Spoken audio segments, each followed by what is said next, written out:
Disembodied voice, what day is it? It's the 25th of August, and we're doing government and business together again at last. Again, which we've never done before. No, I'm pretty sure we've done that before. Have we? Weird sort this week, and this is the first time ever, and somebody actually commented on the Friday episode last week. It's like, these are barely even tech stories anymore. I was like, yeah, because it's Friday. Yeah. Listen, it's Friday. We've had a rough week. There's probably some tangential connection to technology, but we need our lulls. So this week that person will be furious because it's all nonsense on Friday. There was a lot of nonsense. I was surprised, though. A lot of the nonsense this Friday is actually tech related. I try to keep it that way. But you throw a bear story at me, that's going in. A bear selfie sounds technologically related to me. I can't stop myself from doing that, and I'm not going to try. The WAP story, it's like, well, that was a Twitter trend. So yeah. Kind of like tangentially tech related. It's important to our lives. Now, the first story this week is not, well, I mean, it's primitive technology, right? But it's more of a story of redemption. Right. It's a story of a young lady who perhaps took on more responsibility than she was ready for and fled from that responsibility for too long, but then finally came around and did the right thing. Look at him. Lieutenant Dangle dangles no more. He is now held up with bird netting. We tried to do pantyhose. Someone suggested that, I think, in the Twitch chat, and he just kept falling out. So we just strung up some bird netting, and now he's awkwardly slung in it. I can't help but notice some wilting leaves. A little brown. That's pretty normal. Like, even before I had any pumpkins on it, the leaves will die off periodically. So they grow new ones. This is a pumpkin, not a watermelon. Yes, everyone says it's a watermelon, but no, look, he's starting to turn orange now. He's looking like a real pumpkin. Yeah. When have you ever seen a ribbed watermelon? No, that's what people were saying in the comments for like the last 3 weeks. They're like, "That's a watermelon," and it's like, it's not. that is the perfect like YouTube comment thing. It's like, you didn't do that right. It is like, I mean, unless the greenhouse I got it from mislabeled it, I'm 99.9% sure that's a pumpkin. No, see, that's the evil of the YouTube comments. They're like, it's like you're questioning yourself. It's like, well, I don't know. Maybe the acceleration of gravity really isn't 98 feet per second. I don't know. Am I wrong?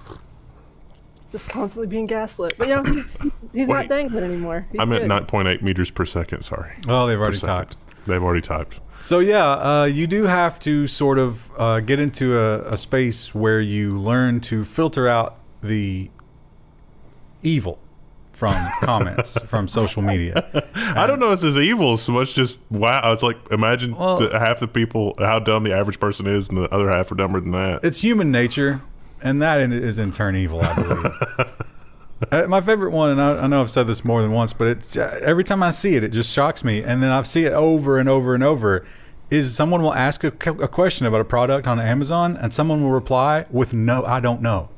I hate that. It makes me irrationally angry. It also makes me angry. It should. No, that's not irrational, Krista. That is pure rationality. Why? And it's the top answer. You have to click to see the other answers. Yeah, and Stack Overflow's that way too, where you'll be like, "Hey, I need to do this particular thing on this particular browser. I'm trying to fix something," and someone will be like, "Why are you using that? You should use this." And it's like, well, the client asked me to do it in this. Most of the time, I just Bob Ross that stuff off. But the stuff that drives me insane that I do not Bob Ross off is like, I'm having this really obscure problem, and it's like I read the post and I was like, yes, that's my exact problem, and then they reply with, "Never mind, figured it out." Yeah. It's like, I will hunt you down. I will find you. What did you see, Denver Coder 909? What did you see? So you need to tune it out. And a lot of social media gives you tools to trim those people and get them out of your life. But can you be too important a public figure to use those tools? That is what's at debate, and the debate just continues to rage. We thought it was settled. It's not settled. Trump asked Supreme Court to let him block critics on Twitter. So if you guys haven't been following, that Trump actually can't block critics on Twitter. That's because the the regional court, the state Supreme Court, I guess, ruled that that was a public forum. That Twitter was a public forum in this context, and they're asking to say, it's like, please no. Twitter is his private speech. It's not his presidential speech. but he does use it to campaign. He does a lot. And he does say a lot of stuff about policy on there. He does. I mean, I would be okay. Like, give him a POTUS. What is he? 45. He often says the quiet part loud on there too, which is sort of fun.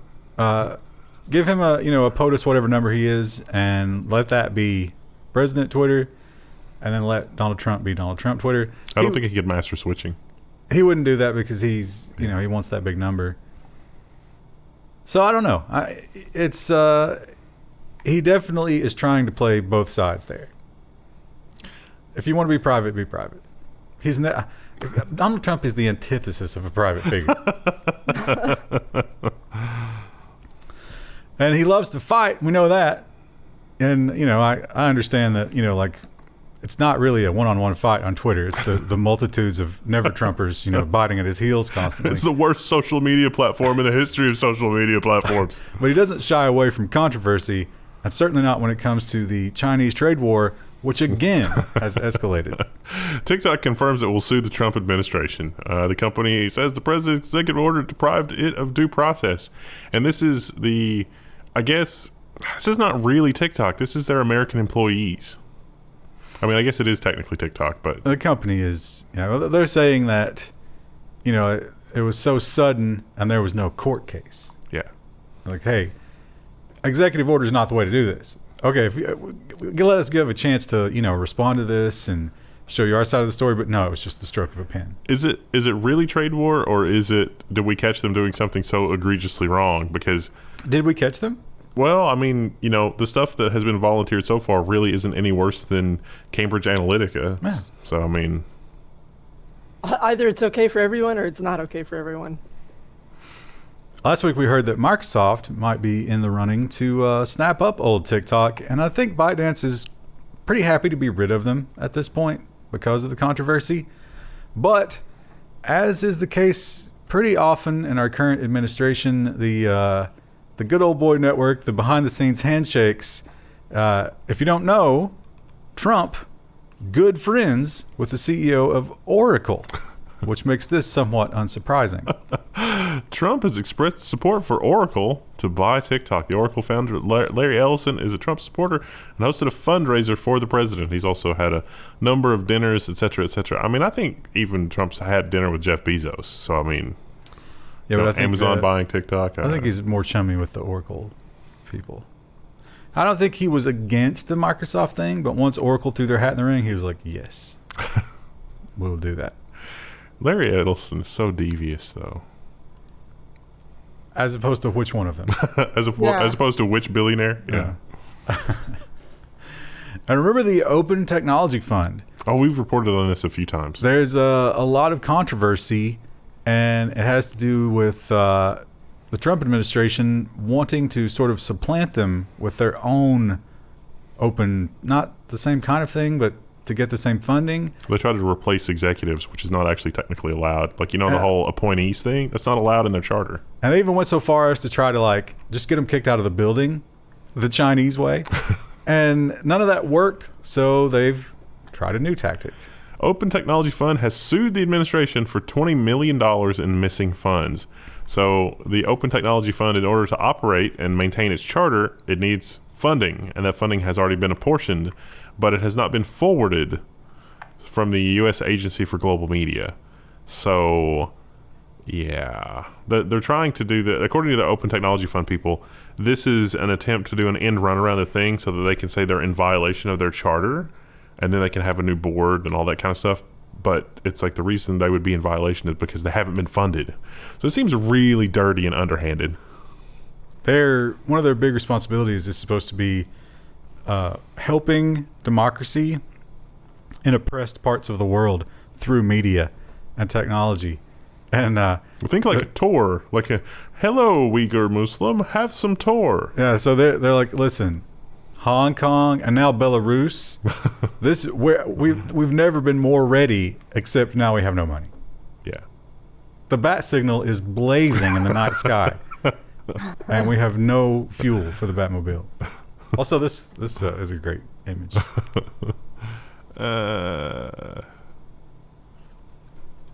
I hope they win, but at the same time, it's like I don't know if they really have any repercussions. I mean, they should, because this is a dirty, underhanded way of dealing with the situation. But come on.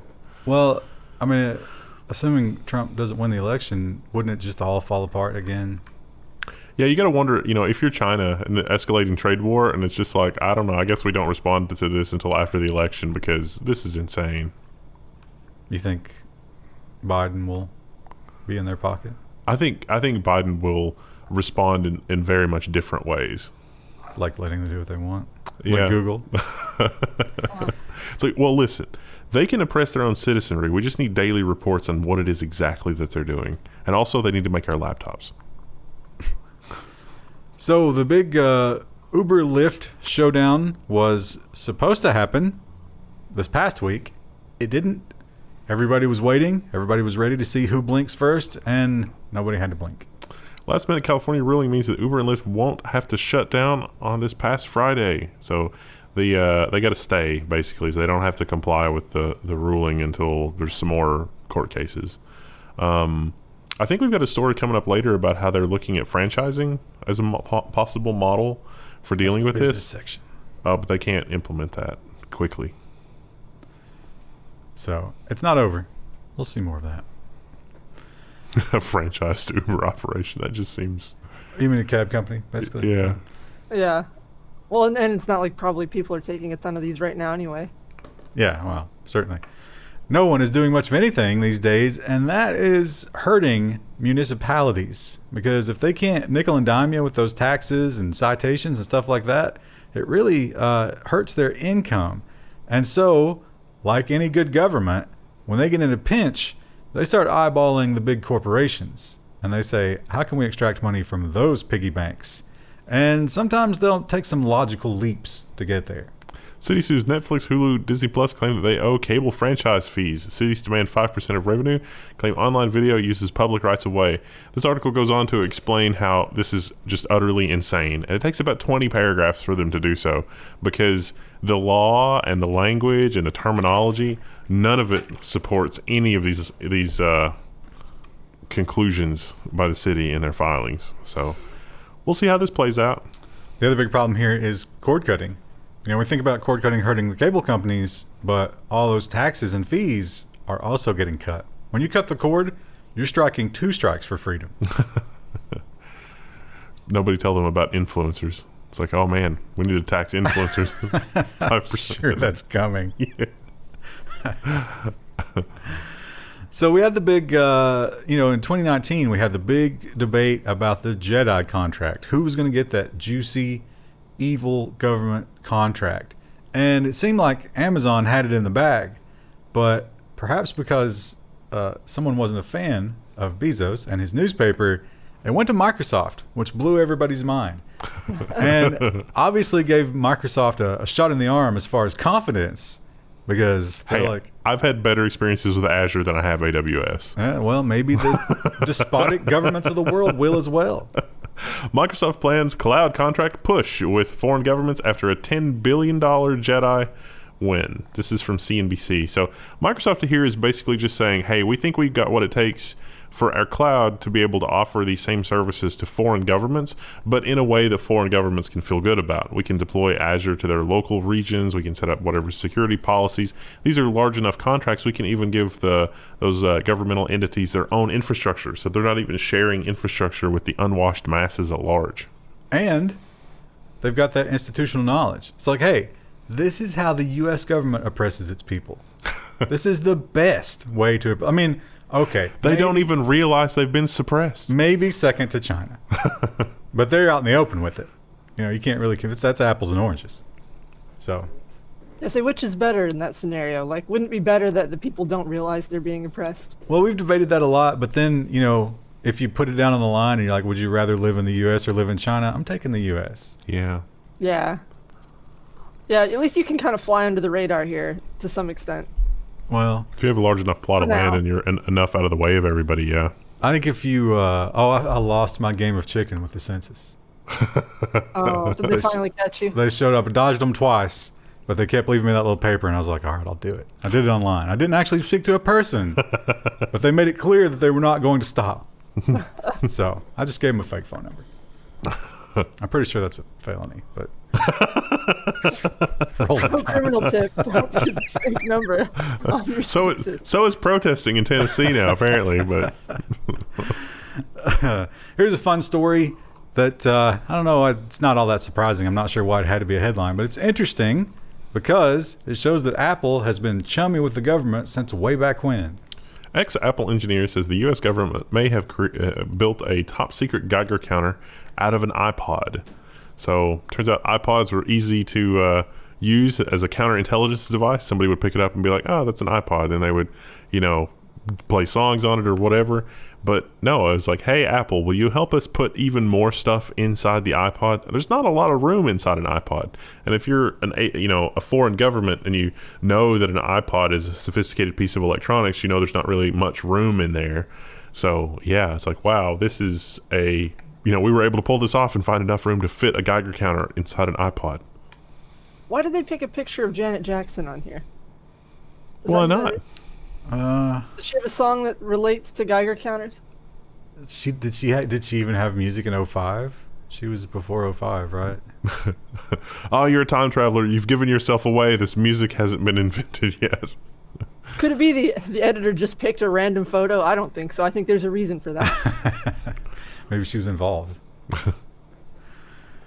And the TikTok thing is the hottest debate right now when it comes to the China situation. But the OG, when it came to China trade war, was Huawei. And that story is not over. So Huawei, for a while, was like, you know what? We're going to keep doing business. We think we can figure something out. Part of figuring that out might have been just to play a little shell game with the third parties. And the Trump administration says, we're on to you. The U.S. is tightening restrictions on Huawei access to technology and chips. So they're buying commercially available chips third party. So let's suppose that you need, a modem or a digital signal processor or something.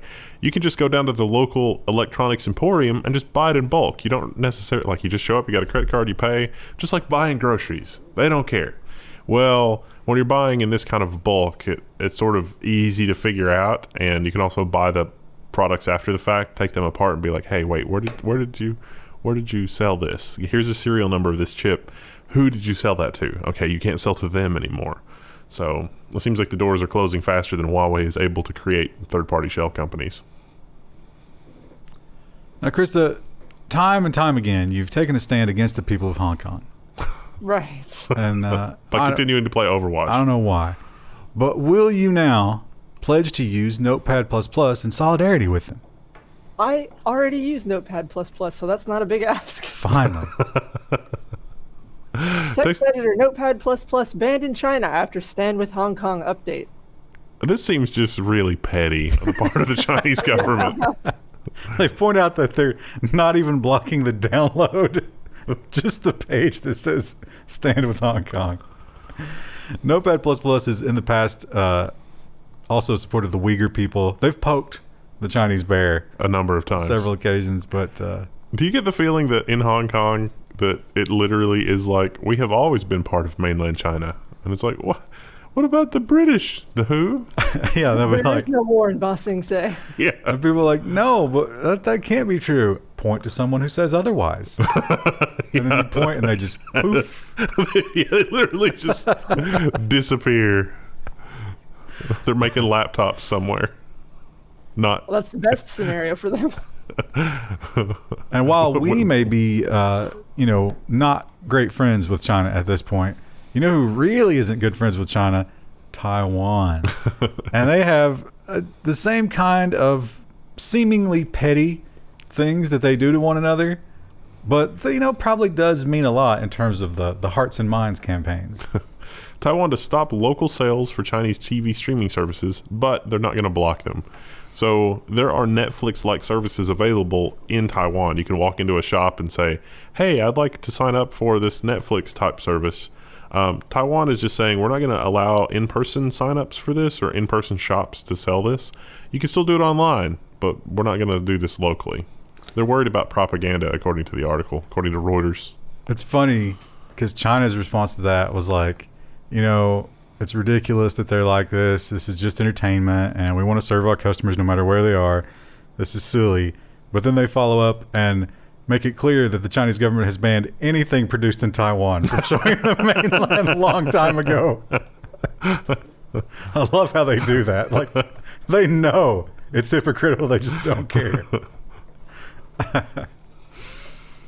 And this one, so this, this is a bit of a stretch in terms of technology, but I feel like our audience could benefit from this in a big way. Yeah. We made a comment like a week or two ago and said something about unemployed 25-year-olds living with their parents. We got a lot of comments. We struck some chords. A lot of engagement. The YouTube analytics, the algorithm was very pleased with your engagement.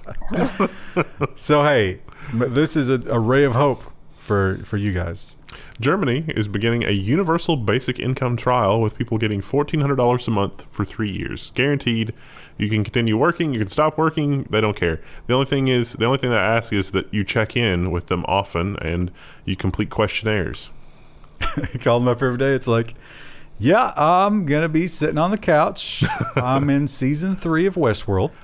For $1,400 a month, it seems like that people would still work, but you would be way less stressed out.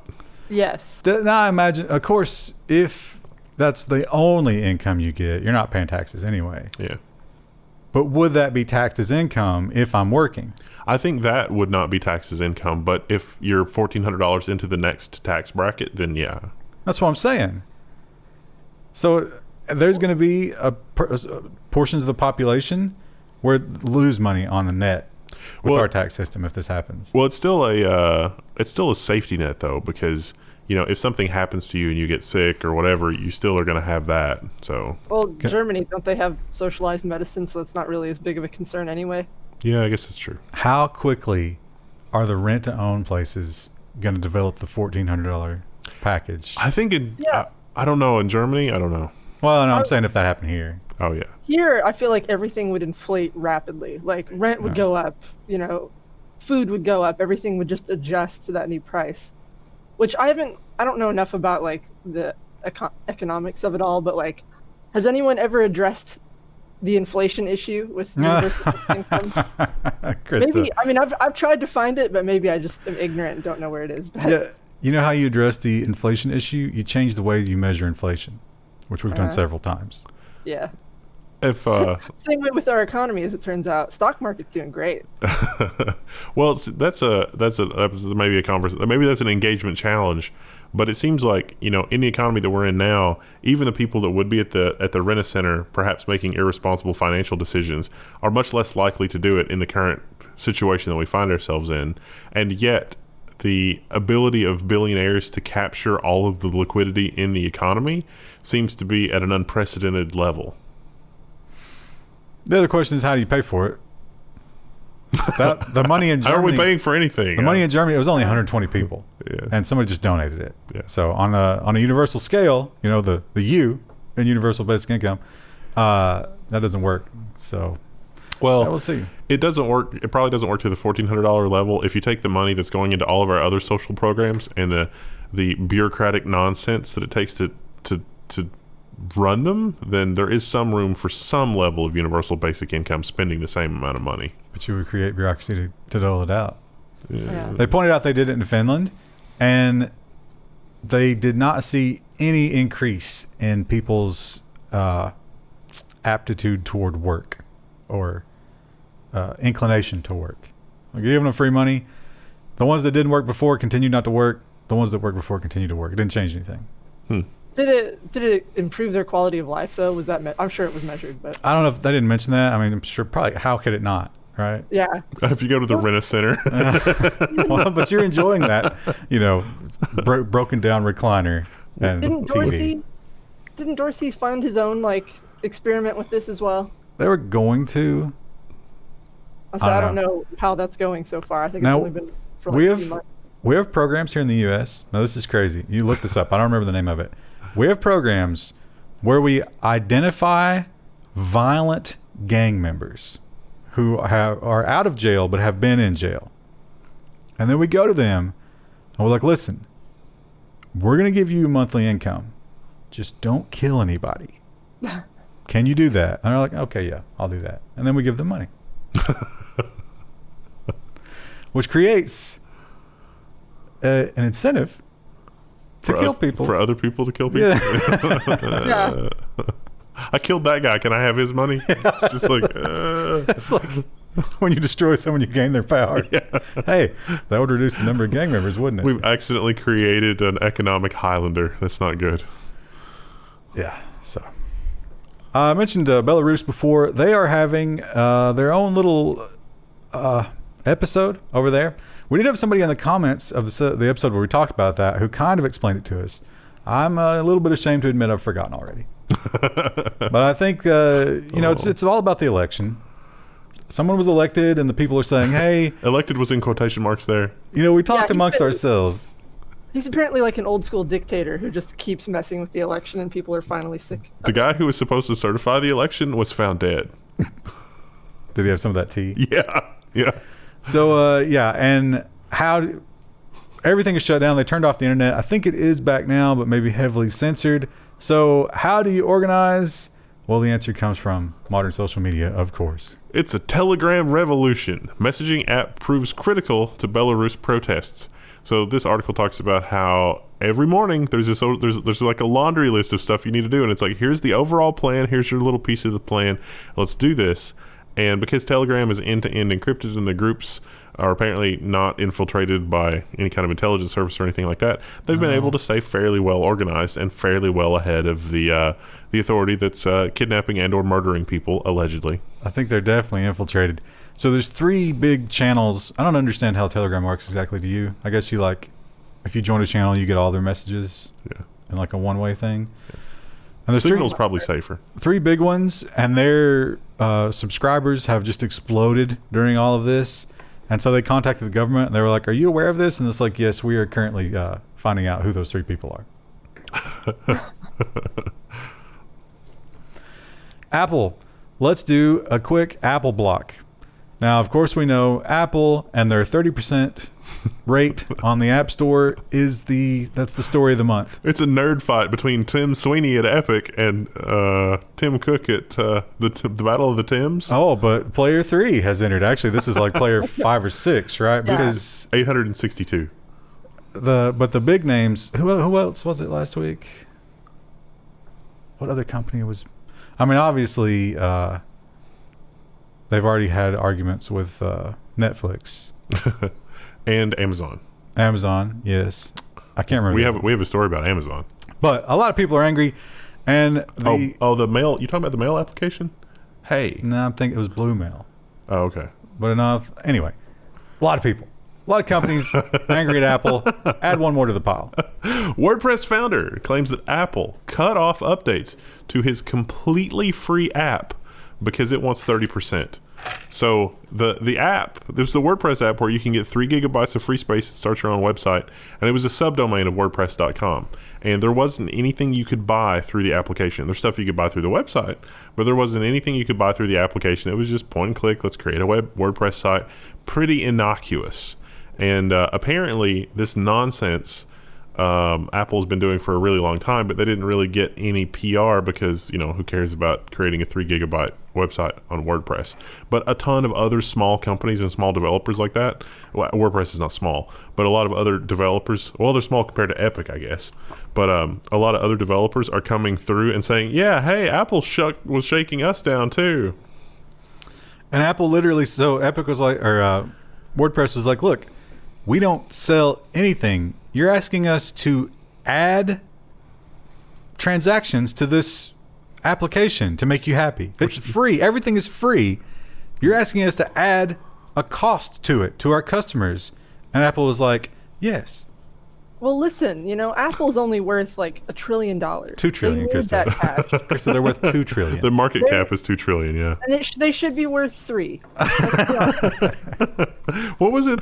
These little developers need to pony up the cash so they can get better returns. I thought the marketing campaign for the Social Network movie was brilliant. It's like you don't get to 500 million friends without making a few enemies.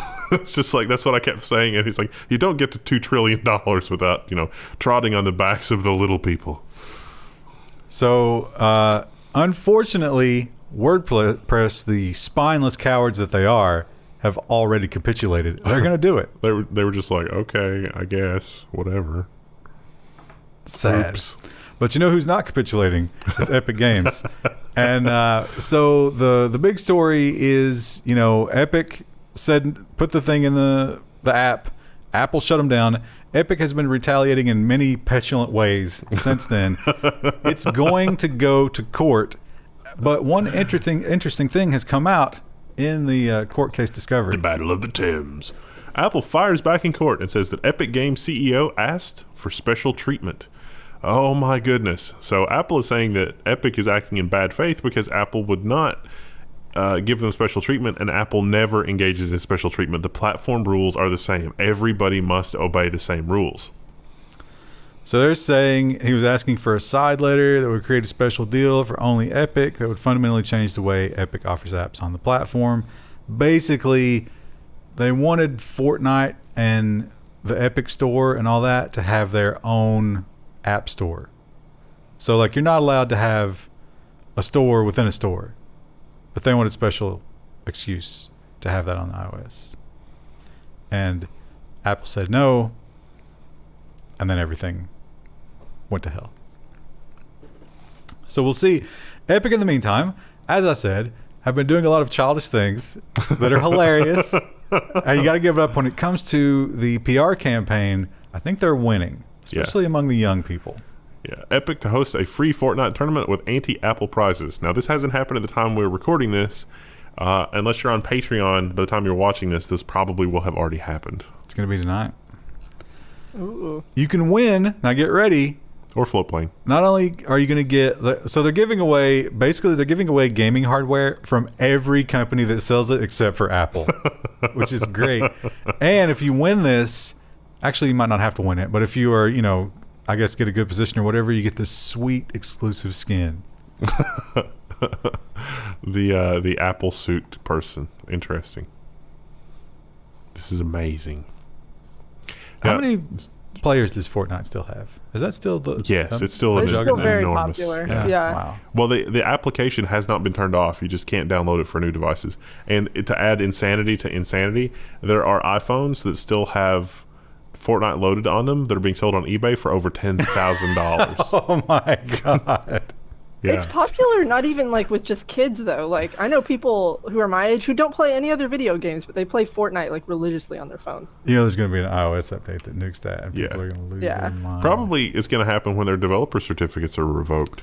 And that is where we're going with the next story, because the Unreal Engine is at the heart of many games, not just Epic's games. They license that. A lot of the games you play are Unreal Engine, and you need the cooperation from the operating system developers to make that work, especially Apple, who, locks everything down. So Apple said, it'd be a shame if your developer licenses were to expire and you weren't able to renew them. Apple threatens to terminate Epic Games developer accounts on August 28th. So I guess we're going to get an update and see if that happened. I don't know to what extent this would affect, if at all, third-party games. I've read some reports that say that there's not going to be any effect on third-party games at all, and I've read other reports that say this is going to make it harder for third parties to develop, but don't know. I'd say it's up to Apple. I would say that Epic will be able to get a TRO against Apple, meaning that they will not. It'll be a temporary restraining order, meaning that that Apple will not be able to revoke those certificates by court order. That should be pretty easy, because it's potentially irreparable harm, depending on which way the court case goes. So Apple's major defense in all of this, if every time someone makes an inquiry, one of these reporters makes an inquiry, they get the form letter back, and it always says Everybody's the same. we treat everybody the same. Everybody gets the same It's our deal. platform. And you go out, okay, it sounds like you do. I mean, even when these big players come to the table and they want special treatment, they get pushed away, except for maybe the biggest player. Publishers ask Apple CEO for the same App Store deal given to Amazon. Yeah, Jeff Bezos. So the deal with Amazon and the deal with Jeff Bezos is different than 15%. everybody else. Half. It's 15% initially and 0% in follow-up. And everybody else is 30, 15. Yeah. So it keeps reducing by 15% based on how many billions of dollars you have. Actually, he's got way more than that. That math doesn't check out. But yeah, so that's a little bit embarrassing for them because they have really pounded that. We treat everybody the same hammer, but they don't. Also, really, I can't wait, with the whole WordPress thing. I mean, how long until they're demanding of, like, I'm using the eBay app. They want 30% of eBay commissions. Or, I use the Apple app to find the nearest gas station. They want 30% of that transaction for me to buy gas. The question of how long will it be? The answer is as soon as they think about it. The eBay app has been blocked because I bought something on the eBay app on my phone. Or maybe the millisecond that the Epic one, they win in court. I was just trying to Venmo you $30 and now it's $33. What? Oh, that's 10%. $39? So yeah, Amazon gets a special deal because they are a juggernaut, and they're only getting stronger because the longer the world languishes in a pandemic and a lockdown, Amazon just keeps soaking up our dollars. And I'm so guilty. Yeah. I can't wait to collect my packages that are downstairs. Yeah. And so if you're hurting for a job, maybe give in to the evil empire. What else are you going to do? Amazon will add 3,500 tech and corporate jobs across 6 U.S. cities. One of the sets of jobs is in New York, which was the former department store headquarters for somebody. And WeWork owned it briefly, and then it was like, oh yeah, pandemic, and so then WeWork wanted to get rid of it. But it was $1 billion office space in New York. So, all you job hunters, Dallas, Detroit, Denver, New York, Phoenix, and San Diego. It's a 900,000 square feet of office space. You know what also is probably true of all those places except Detroit? Much cheaper housing. I'm concerned that only 3,500 people are going to require 900,000 square feet of office space. Well, the 600,000 was that building. Oh, okay. So, yeah, they were just like, we'll have that building, yes. I don't think they're going to fill it up. A fine collection. Maybe everybody's going to have like a 10,000 square foot office. Jeff Bezos is wealthy enough that he could have a menagerie of poor people from every city. And it's like, oh, here's our native San Diego. It's their native habitat. And it's just like... They got those like zoom lenses on a pole that you put a quarter in, and you can watch them shoot up and shit themselves. It's like, it looks like they're shaking. It's like, yes, we have fresh meth flown in every morning from San Diego. The finest meth. It's surprisingly dark for me. 1 in 20 capsules is half filled with capsaicin, and that's the most exciting time of the day. The other thing that's going on right now is colleges are going back. Students are going back to schools. And then they're going right back home. It's not working out.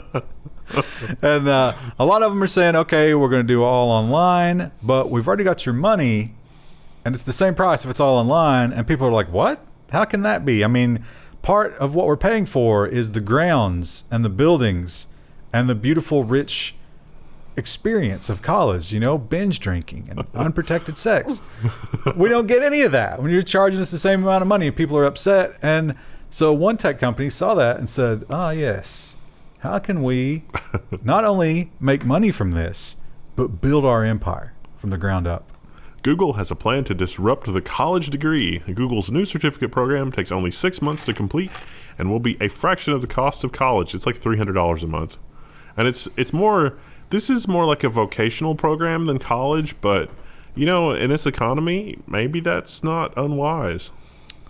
They'll give you certificates, and they claim they can put you right into a job. If things get back to normal, and they keep this, and they move some of it onto the Google campus, there are going to be people who are smart, but, not ambitious. They're going to go from high school to Google and just never leave. Mm-hmm. The rest of their life is just going to be a Google life. Yep. And Google is going to get so much benefit from that. Yeah. The only thing I'm noticing, so it mentions 3 different positions: project manager, data analyst, and UX designer. And I'm like, man, UX design directly from Google would be cool. But then I'm like, what if it's the designer who did Google Analytics? Oh, no. What if that's who you're learning from? No. Oh, no. No, Krista, there's a book that's by the original UX designer for Google from the time that they were 11 employees up through like 2006. And her book is just a horror show about how all the nerds were like, okay, this design looks amazing. Like, my instinct is this design looks amazing, but we want you to empirically explain to us why this design is better than this other design. And they made her do like A/B testing of like 2 different colors to empirically prove that one design was better with a slightly different shade of blue. Are you saying that because you know we've done that?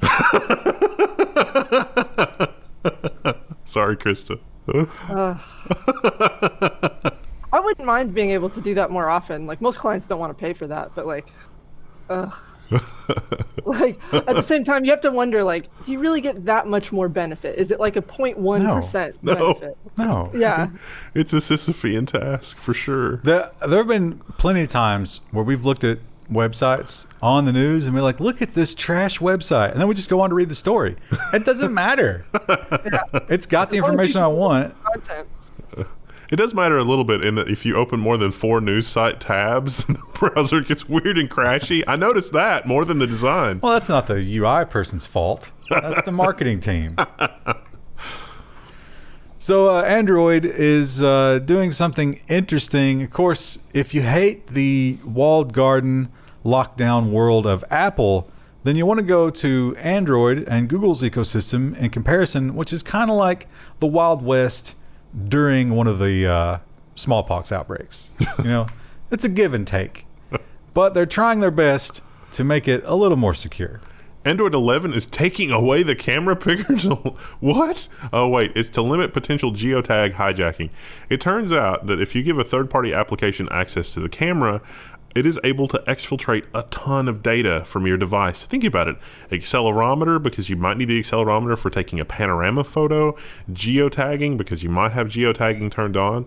And Android is not sophisticated enough to really tell what the intent of the application is. So if the intent of the camera application is to just harvest all of your data, there's nothing that they can really do. If your application happens to use one of those third-party libraries, like if you're just, you know, an innocent developer, but it's like, hey, I found a free library that's going to help me with some image processing, but it has some of that geotagging BS built into it, it could be reporting to a third-party API, which we've reported on before, and you'd never know as the developer of that application. So Google sees that they've got no choice but to limit the camera application to one that can be trusted. I think this is going to be an allegory for all Android applications in general. They need I want to a do third-party keyboard. Wait, why is it connecting to China? They need to do the notification thing that Apple did. Yeah. That's the answer, really. That's the beginning of the answer. So, yeah, I guess if you enjoyed using those third-party camera applications, sorry. I really want that level of notification for all things in my life. It would be amazing. It's like I go to use the coffee pot and it's just like, oh yeah, it's reporting to the cloud. Oh, I can see it checking my clipboard. Why is the coffee pot checking my clipboard? That seems weird. Why were you copying text with your coffee pot? That's the real question. The printer says that it's ready for an update on the screen. That's neat because I disabled its access to the internet. We've talked a lot about future cars, things like Teslas. They are pushing the industry. Although in a lot of ways, it seems like the industry is only picking up the worst parts of the Tesla. That being the non-optional and incredible spying that the car will do on you. I remember reading about Johnny Depp's wife. What's her name? Can't remember. Ex-wife. Her mom, so she dated Musk for a while. Her mom claimed that Elon Musk gave her a Tesla as a gift, but it was filled with microphones to spy on her. That's like, no, sweetheart. Everybody's Tesla has that. That's just how they work. Yeah, it's spying, but it's built to do that. Yeah. And so Toyota saw that, and they were like, yeah, we want some of that. And often, as is the case, Toyota's not telling about this as a press release of like, oh, our cars are going to spy on you. They're talking about their partnership, which we can infer that this is going to happen. New Toyotas will upload data to AWS, Amazon Web Services, to help create customer insurance premiums based on driver behavior. Connected car vision has been in first gear for years.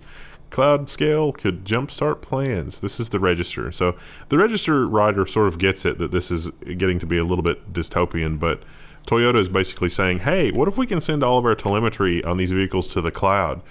How is that monetizable? Is that a new vector for stuff? And it turns out, yeah. Oh, yeah. When you've got that level of information on people, you can tell, do they go to Walmart? Do they go to Kroger? Where do they go for shopping? How long is the car parked? How many miles? Where does it go? Tons of consumer data. Yeah, that's going to be a nightmare. And every car company will follow suit. Yeah. Because Toyota will make so much money from that. There's going to be, everyone's going to want dumb cars now. You know who's going to suffer from this? Those people selling license plate tracking data. We don't need it anymore. That's a middleman now. Yeah. Airbnb. I was gonna say you, because you have fancy new car, but... Yeah, believe me, if I decide to buy that, once the lease is up, I'm thinking about plucking that OnStar right out of there. The only person I know that has a Tesla has already rooted it and removed the ability to connect to it over the cellular connection. But doesn't that ruin the updates? Yeah, it was already on the naughty list for other reasons. Yeah, it's unfortunate. And if you ever want to sell it, that's going to yeah. screw you. You can only sell it as salvage Yeah. in that scenario. So Airbnb, they have been having a bad time because people are not traveling and actually people are vacationing, which is just crazy, but not as much. It's down quite a bit. And the whole idea of renting workspace and stuff like that, it's just not happening, which makes this headline just bizarre to see. I really was blown away by this. Airbnb has confidently filed to go public. TechCrunch's use of confidently there means that they're thinking what we're thinking. Like, what? Is that their logo? Yeah. Yes, that is their logo. That's a paperclip. Is it though? It's a bent Yeah, paper. when this launched, this rebranding a couple of years ago, everyone was like, that looks so unfortunate. The rest of their branding's really sleek, but the logo is... Wait, why is it unfortunate? Is it because it's feminine? See, so when I read the comments on this logo when it first launched, all the designers, it was like everyone saw a different piece of genitalia. And it was like, what does that say about you? Like, is there some sort of quiz? Like, what is your personality like, depending on what genitalia you saw in the Airbnb logo? Isn't that... couldn't that be a good thing, though? I guess, but it was kind of, everyone was just confused about it. You're going to go on a romantic getaway to somebody else's house. There's going to be some sexy time. You see the logo and you're like, yes. Let's reinforce someone else's house. I think it's supposed to be like an abstract roofline with a door, but I don't know. We're going to have some adventures, and I'm not going to be the ones to clean the sheets. But, we're going to have adventures in a place where hundreds of others have already had the same adventures. That's even more exciting. What are you talking about? It's like one of those soups that's just, it keeps going for hundreds of years and you just keep adding new stuff to it. Yeah. So, as we alluded to earlier, Uber and Lyft are in a bit of a pickle in California now. For now, the stay of execution has been granted. Things are going to keep going along as normal, but they're running on borrowed time. They have to do something. And they have asserted they cannot make money if they have to treat those people as regular employees. They will just have to shut down. But perhaps there's another option. Uber and Lyft consider franchise-like model in California. It's like you too can now start your own Uber or Lyft franchise. See, with a franchise, you buy the rights to use corporate materials and say, I own a blank restaurant, or I own a, blank... Wendy's. Huh? Wendy's. Yeah. So, it would be like that. It's like, I'm an Uber franchise. Okay. I don't understand. So if the Uber drivers are already cut to the bone on what they make, where does your cut come from? No, I think that, it ends up being sort of an owner-operator franchise, which is unfortunately what they make truck drivers do a lot of the time. But will they give... Oh, so the individual owns... Yeah. So it's like buying a taxi cab medallion from Yep. New York City. Yeah, exactly the same. Which takes years to pay off. Yeah, this doesn't benefit any of the drivers. This absolutely benefits Uber and Lyft, but... It's also like truck drivers. I think truck drivers, at least, I don't know about in California, but I know some truck drivers, and they're screwed by the whole owner-operator thing because they're basically responsible for their own truck. And it's like, oh, I make tons of money. And then it's like, oh, wait, insurance and unemployment, and then the truck, and then the thing, and then the other thing, and then the blah, blah, blah. And then they actually make less than they would just being paid as a commercial driver. They just get screwed because they get all the responsibility, but none of the like major profit. I suppose what you're buying here is to be included on the app, right? Yeah. Yeah. There is value, I guess, to that. But there's how much value? $5. You can be a Lyft driver for just $5. Or you can watch this ad. We can't make money unless we exploit our workers. But they're not our workers. We don't want to pay them, But I think they're better off not being workers. Because you can... I mean, Uber does give you the ability to completely work on your own schedule and do your own thing and turn it off whenever you want. No other job gives you that. Well, if you own a Wendy's franchise, you could definitely close the restaurant whenever you want. It just might not be good for the bottom line. Can you, though? I mean, they're very restrictive. A lot of part-time jobs, you can work, you tell them your schedule up front. And, you have to work a certain number of hours. But, you have some flexibility there. But that's Uber. You don't have if to. You get a lot of complaints, Wendy's is definitely going to shut you down. Yeah, they're going to take it. But I'm sure there's some rules about. I bet you can't set your own hours. Because they want that constant. There's also that those stories that we did on the franchises where the franchise owners that took pride in a lot of what they were doing would source better materials than what corporate gives them access to, and we're still making money and doing well, and corporate was like, no. And I know, so Chick-fil-A, you can franchise a Chick-fil-A for like $10,000, but they basically own you after that. And you do have to work a certain number of hours as the manager. The owner has to be the manager, and you have to clock in a certain number of hours. Wow. You basically work for Chick-fil-A. And they take like 50%. That sounds like a racket. Just a different kind of racket. Yeah, exactly. But also, the acceptance rate for Chick-fil-A franchisees, I guess, is lower than Ivy League colleges. It's harder to get a Chick-fil-A than to get into Yale. Yeah. Well, listen, Yale, things have changed the last few years. Yale just wants your money. And finally, do you remember everybody had a bad taste in their mouth years ago because we were all excited about VR, and Oculus was like the flagship of VR. And it was like, oh, Facebook bought it. And everybody was just like, oh, God, they're going to ruin it. And they were like, nah, don't worry. We're going to let Oculus keep doing their own thing. We love what they're doing. It's, the Facebook owns it, but we're not going to make it Facebook. We're not going to do that to it. You'll need a Facebook account to use future Oculus headsets. Support for a separate Oculus account will end in 2023. But if you're creating a new account, I've got some bad news for you. Gonna have to have a Facebook account. Not interested. Oh man, if only there was a competing company to make VR headsets. Oh, that's right. There is the other company. Steam. I guess Steam's the big dog now, right? Vive. Oh yeah, Vive. Yeah, if I were gonna go VR, I'd have to go Steam. There've been a couple of times during the thing where it was like, I could go for some more Beat Saber. Yeah, sure. Yeah, Beat Saber's fun. That was a good time. It wasn't bad.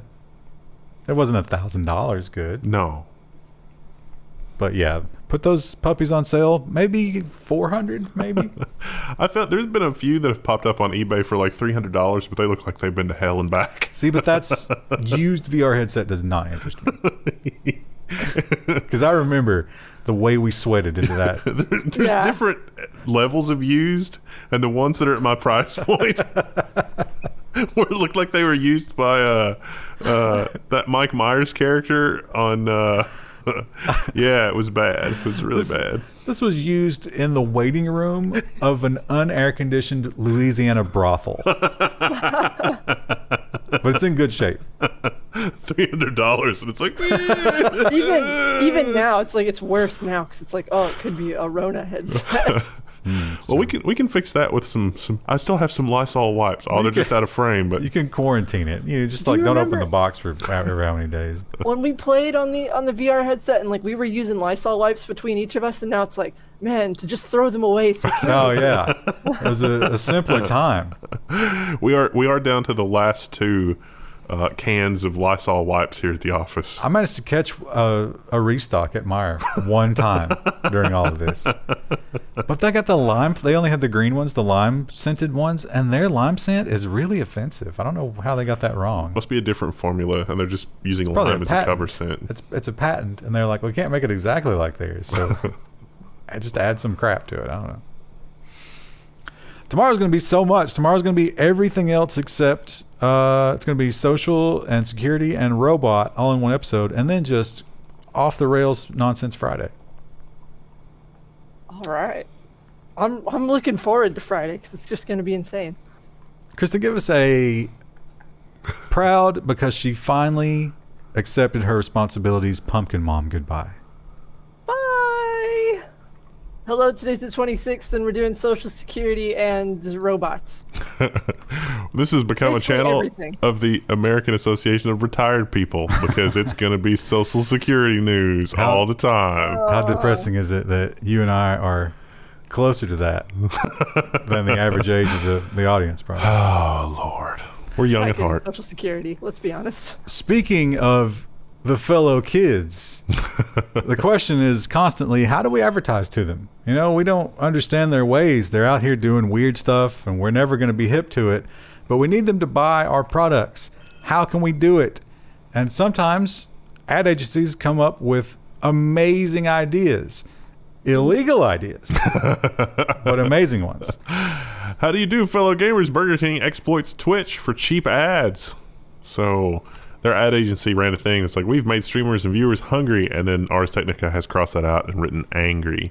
So a lot of streamers have text-to-speech that'll let you put in a little blurb or something, and then you can say something like with a donation, with like $5 or whatever. So the ad agency found a bunch of popular streamers and said stuff. It's like, here's $5. And the thing was like, Burger King is amazing. We've done that facetiously on here sometimes, like Taco Bell, product placement, Taco Bell. Well, we talked about McDonald's breakfast Yeah. ad nauseum, And but fruit juice. it's just because we love McDonald's breakfast. They stopped doing that.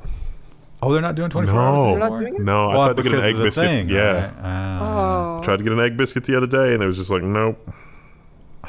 Disgusting. How are we supposed to live like this? I don't know. Without breakfast, apparently. So yeah, this was not Burger King themselves. You got to wonder if anybody at Burger King even signed off on this. Nah, But- Burger King's always done stuff like this, all the way back to Subservient Chicken. Yeah, I was They going to did- say, there's definitely someone had to sign off on it. Like, their internal marketing department had to sign off on the external marketing department. Listen, they're happy with this as a win. They're happy that we're talking about this. Yeah, I never think of Burger King. If I think to myself, let's do something irresponsible today, and I think I'm going to go to like get fast food, Let's Burger think- King never comes up. Yeah, Burger King No. doesn't come up for me either. Still, maybe Burger King's agency is what comes to mind. Let's do something irresponsible. Let's. And they were bragging. They were like, look at the number of people we engaged with for like $10. This is amazing. How frustrating is that if you're a streamer where it's like, normally if you do any sponsorship stuff, you know, it's vetted and like you work out a deal and you're usually paid pretty well. And then someone just comes in and is like, $5, buy Burger King, LOL. Yeah, and they actually got some quotes from some streamers who said exactly what you just said. I don't know who this streamer is, but she has an amazing name, Ann Munition. Oh, she does Overwatch, I think. I've watched her before. I met her once. At something for Fractal, I think. That name is a 10 out of 10. So, yeah. They might get a slap on the wrist for that. But like you say, probably a win no matter what. Because it cost them $10 plus whatever the agency charged them for that day. And then maybe they get a little bit of a fine. But look at all the media. Yeah. Agencies, not even once. Facebook is back in the news. Now, if you'll remember, Facebook faced a lot of controversy about the fake stuff, especially politically. And they were like, we're just going to let it go. We don't want to get involved. We don't want to become censors. And it got so bad that they were like, all right, here's what we're going to do. We're going to get third parties, independent from us. We don't have any say over what they do. And we'll let them decide if the facts are in question or whatever. And that'll be perfect because we're not involved. Then they got involved. Facebook is quietly pressuring its independent fact checkers to change their rulings. So Fast Company has this article here that really systematically goes over a bunch of stuff about the fact checkers.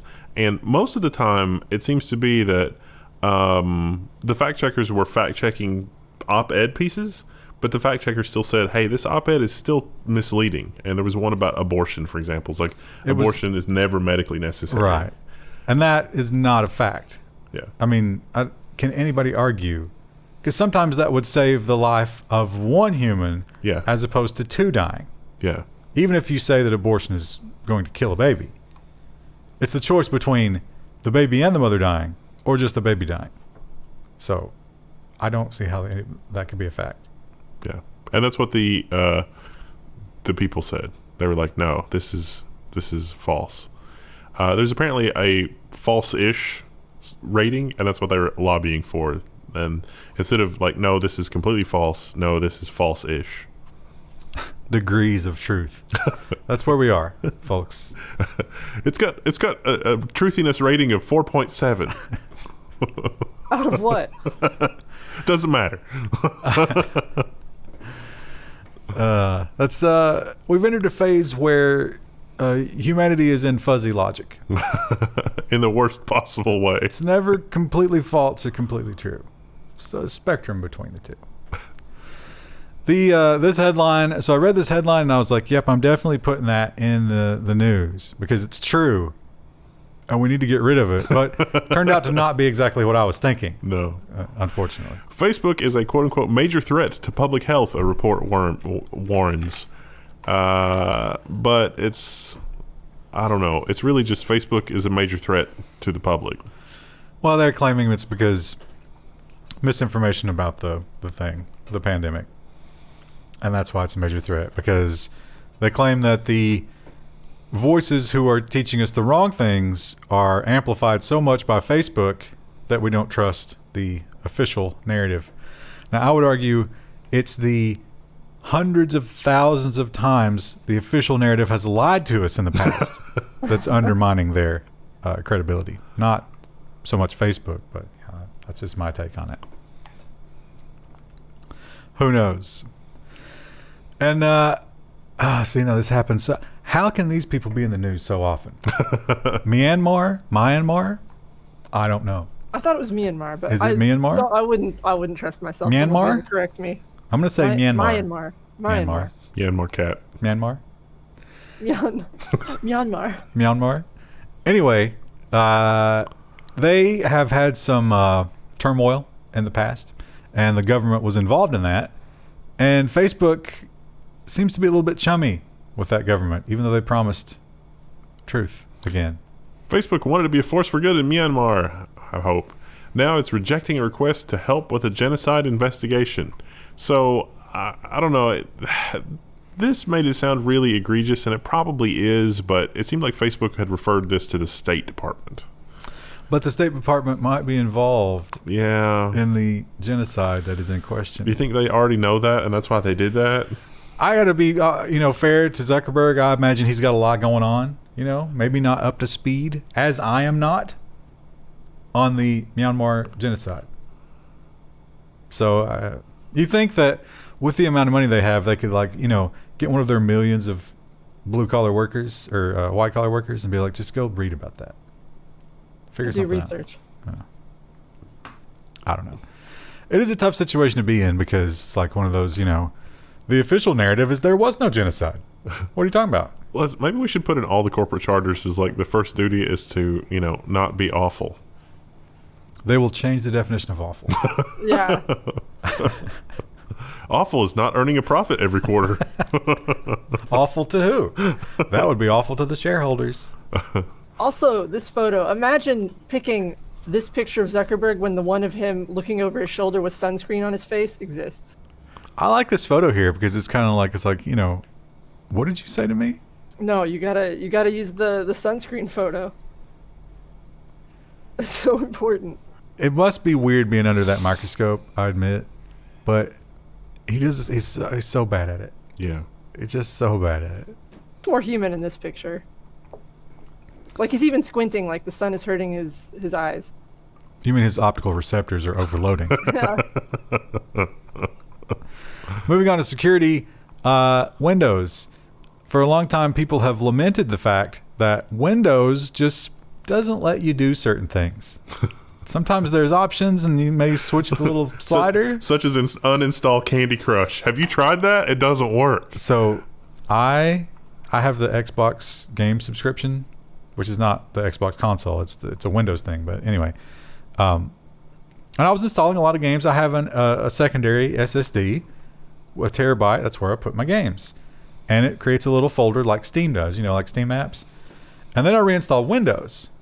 But I still had my games on my secondary drive. Steam was like, hey, I see them. We're back in action. No need to reinstall anything. Xbox game subscription was like, I don't know what you're talking about. Let's download everything again. And I was like, okay, let's download everything again. Put it on the D drive. And it was like, oh, no, I can't do that. And I was like, what? Why not? It turns out that folder becomes protected, and it belongs to the old user. Doesn't exist. I had to. That's why I was like, all right, give me a PowerShell. I'll get rid of your directory. No. All right, give me advanced security options. I'll change the ownership to myself. No. Okay, give me the PowerShell back. I'll take ownership with the command line take own. No. You have to boot to safe mode and click through like 50 errors to get rid of that. They shouldn't have fired all the testers. I mean, come on. And this is just another stone in that pool. Permanently disabling Windows 10's built-in virus scanner is no longer an option. Microsoft removed a registry tweak that allowed users to permanently disable Windows Defender. The problem was that malware also knew about disabling the built-in virus scanner, and Microsoft thought it was easier to do this than actually build the operating system to tell the difference between user intention and malware intention. Now, if you get into that situation, if you've ever accidentally run 2 antivirus programs, that's a fun little spiral into madness. But Microsoft assures you that Defender will detect if you have an antivirus installed and disable itself. And I'm sure that will work perfectly. How great is it going to be? It definitely won't be a case of like the 2 Spider-Mans pointing at each other. We're going to get malware that is just like the most terrible antivirus ever, but it would just barely be recognized as an antivirus program, and then it's just going to harvest your data in the background. And speaking of privacy, which you don't get with Microsoft, you can still get it in some rare cases with a VPN provider. And I got to give it up to, what was the name of this VPN? OVPN. Gold Star. I don't know. Do we have them in the U.S.? I think they're Swedish. I don't know. But hey, you can't get any higher grade than OVPN, which is currently in court fighting to the bitter death not to give up the identity or logs, which they say don't exist, of their customers. Anti-Piracy outfit hires a VPN expert to help track down the Pirate Bay. So the Pirate Bay is connected to the internet via OVPN, and no one's really sure where it's at. Now, I got to give it up to this guy. I mean, he sold his soul, but he's right. Because their argument is, look, we don't have any idea who the Pirate Bay is because we don't keep any logs. And this guy was like, this is a website. It's connected right now. Go look. And they're like, we don't keep logs. Shh. Shh. So that's unfortunate, actually. I think they might lose that one. This is a fantastic headline, although I don't think it's enough to stop them. No. They're too powerful. Palantir, tech's next big I.P.O, lost $580 million in 2019. A Silicon Valley company could be the next in a string of tech outfits to go public long before they have turned a profit. Palantir makes a lot of technology that the U.S. government is buying for perhaps not the most ethical of reasons. Krista, would you buy a few shares just because it's called Palantir? No, I would not. Not even a little bit tempted? No. It's not, and the crazy thing is that it's called Palantir because it's not unironically that's the thing they're building. I like how they read those books or watched those movies and they were like, that's a force of evil. We should do that. Well, see, let's get a little lore nerd here. Originally, they weren't. They were only used as a long-form communication device between the elves. And then slowly over the centuries, as all kingdoms started to fall and stuff, they all got lost. And then that's how Sauron got hold of one. One of my favorite things. It was corrupted. One of my favorite things is to either do it myself, but I like it even more when Wendell does it. I love it when Wendell throws out some incorrect facts about Lord of the Rings. And Krista just dives on it. It's bait. It's bait, and I fall for it every time. It might be bait, yeah. Like you gave her that story about the ring being based on. Yeah. That one was bait. That was bait. Maximum overbait. Actually. Yeah, and I realize I'm doing it like after, and I'm like, oh, I can't help it. Like, No, it it's just comes fine. out. It's fine. It's good. Yeah, it's great. So, but okay, Krista, based on that, do you think Palantir understands it the way you do, or do they think that it's the other thing? They've probably only seen the Jackson adaptations, and they're like, oh, only Sauron uses them. What scrubs. So, passwords. You're signing up to a lot of online stuff these days because you're trapped in your home. All those passwords, how do you manage them? Well, you get a password manager, but then what if somebody gets into that and what if you lose your master password? It's just, it's such a hassle. Here's a crazy solution. DiceKeys creates a master password for your life with one roll. A new kit has 25 rolls of the dice in one package. And then from that, your master key is produced. And that's how it works. That's the gimmick. So the idea is you lock this away somewhere. You roll the dice one time and then you seal it up and you store it somewhere. And then if anything were to happen and you need to get your master password, which you used to lock up your key manager, back, you can regenerate that by taking a picture of this. I'm pretty sure that I saw this already in an episode of The Twilight Zone, and as he was taking the box of dice back to his computer, he trips and drops them on the floor. Well, presumably you close the lid before anything happens. What if there's an earthquake? Yeah, and it just went off. It's like, no, my Bitcoin fortune, no. Now this, they did point out one major problem here is house fire. But they are building an all-metal version. Oh. You gotta keep that in your fireproof box. Yeah, I suppose so. Everybody dreams of, one day you walk up to the ATM and there's just some crazy glitch and it just starts showering you with money. That's actually the plot from Ocean's 35. They used that to have the guy convicted of a felony. Like, he was just some guy walking by an ATM and it just sprays him with cash and he's like, oh, okay. And then they were like, felon. But that has happened a couple of times legitimately, and the bank knows exactly who you are. Yeah. So they come for the money and you give it back. There's no middle ground there. But this was not a mistake of the bank on purpose, but it was an exploit, and some very bad people found out about it. Tens of suspects arrested for cashing out Santander ATMs using a software glitch. Santander says it fixed the ATM software glitch that was exploited this week across the tri-state area. So what happened was criminal gangs knew about this, but somehow it accidentally leaked. And so a bunch of people all did this simultaneously, enough that Santander was like, hey, we know something weird's going on. So they figured it out. They got it patched pretty quickly, but then they could just roll back the camera footage and sort of figure it out. There was something about, if your account was drawn down to zero, you could draw more than that. So you had to have an account that was almost empty. Or a gift card. Or, yeah, a card. Interesting failure. I imagine someone lost their job. Yeah. Uber. Remember when Uber had that leak? And we commented, we actually said, I don't think this is legal, but I guess you can get away with it because you're a giant company. Yeah, well, that was embarrassing, and they didn't like to be embarrassed. They wanted to keep the confidence of the company. They wanted it so much, they were willing to pay a lot for that. Pro executive tip, that's not legal. Former Uber executive charged with paying hush money to conceal massive breach. This is on NPR. So yeah, that thing that we commented on, turns out the FBI was investigating that. It took them a little while to put everything together, but they did arrest the guy.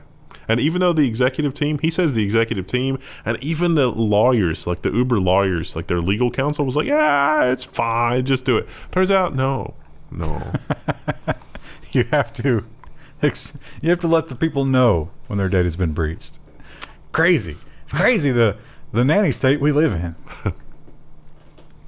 Krista, do you use Adobe? You use Adobe items on your iPad, right? No, not currently. Well, you're lucky, because boy, did they screw that up. Lightroom app update wipes users' photos and presets. Adobe says they are not recoverable. Oh shit. So Adobe likes to move fast and break things. Where I guess break things in this scenario means that it's your photos and they're gone. Now that's only if you were not a good little boy and girl using iCloud as Apple has directed you. How dare you use the local file system? And so, yeah, Adobe, a lot of people were calling up, and so they put out a press release, and they basically said, sorry, so you're never getting that back. Oops. Man, that sucks. Yeah, can you imagine, Krista? What would your level of anger be? I would be furious. I try to go through and back up my stuff pretty often, but, man, it looks like this. So Lightroom's just a photo editing app. I don't use that, but, man, that would still suck. Yeah, some people said they had years, and I guess it's only been on Apple for 2 years, right? But someone had their entire 2 years wiped. Man, if you're in the middle of like editing photos for like, a contract or a client, that would suck because you would lose everything. That would maybe teach you to have backups for critical stuff like that. The whole point of the Apple ecosystem is that you don't have to think about things like that. It just does everything, and it's like, oh, you mean I wasn't using the I was using the Adobe application on the Apple device is different than using the Apple services. So we have another theoretical attack this week, and this is kind of antiquated. This is a nothing burger to begin with, but it is interesting. I mean, you're looking at the example down here. Would it have permission? To grab that? Yeah, it definitely would. That's crazy. Some email clients are vulnerable to attacks via Mail-to links. And so turns out in Mail-to, one of the arguments that's optional to implement is attach equal. So GNOME Evolution, KDE Email, IBM HCL Notes, and some other versions of Thunderbird are vulnerable. Outlook, surprisingly, is not vulnerable, as are a bunch of other clients that were sensible enough not to implement this. The trick, though, is that even that attaches to an email, but you also still have to click send. You would see it. Yeah. Unless you're a moron. Well. Also, very possible. But, yeah, it's probably a very small subset of people using those operating systems that, I mean, if you're just clicking quickly, maybe not, but I don't know. Who uses Mail-to links anyway? Come on. Google had their own email bug.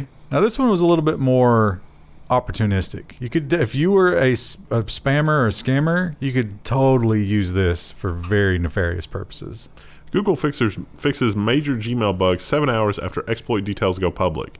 Attackers could have sent spoofed emails mimicking any Gmail or G Suite customer if they were able to send email from Gmail or G Suite. See, the problem with this exploit, and it makes perfect sense, is that Google's infrastructure is so large that if you can send mail using Google's infrastructure and you say you have somebody that you're targeting that is a Google customer, you could send an email from the CEO of that company, and if you can get Google's mail server to accept the message from you, it will pass validation. It's like, okay, only emails to this company domain or from this company domain need to match, Google. It would pass that, and so you could impersonate somebody else sending mail. And Google even told the security researcher, not really a priority, blah, blah, blah. Probably don't want to pay the bug bounty. That was in April. Yeah. And so they did nothing for a while. And then they published it, and they were like, oh, no. And they fixed it overnight. Yeah. Funny how that works. Yeah. So, yeah. You did have to buy Google service to get it.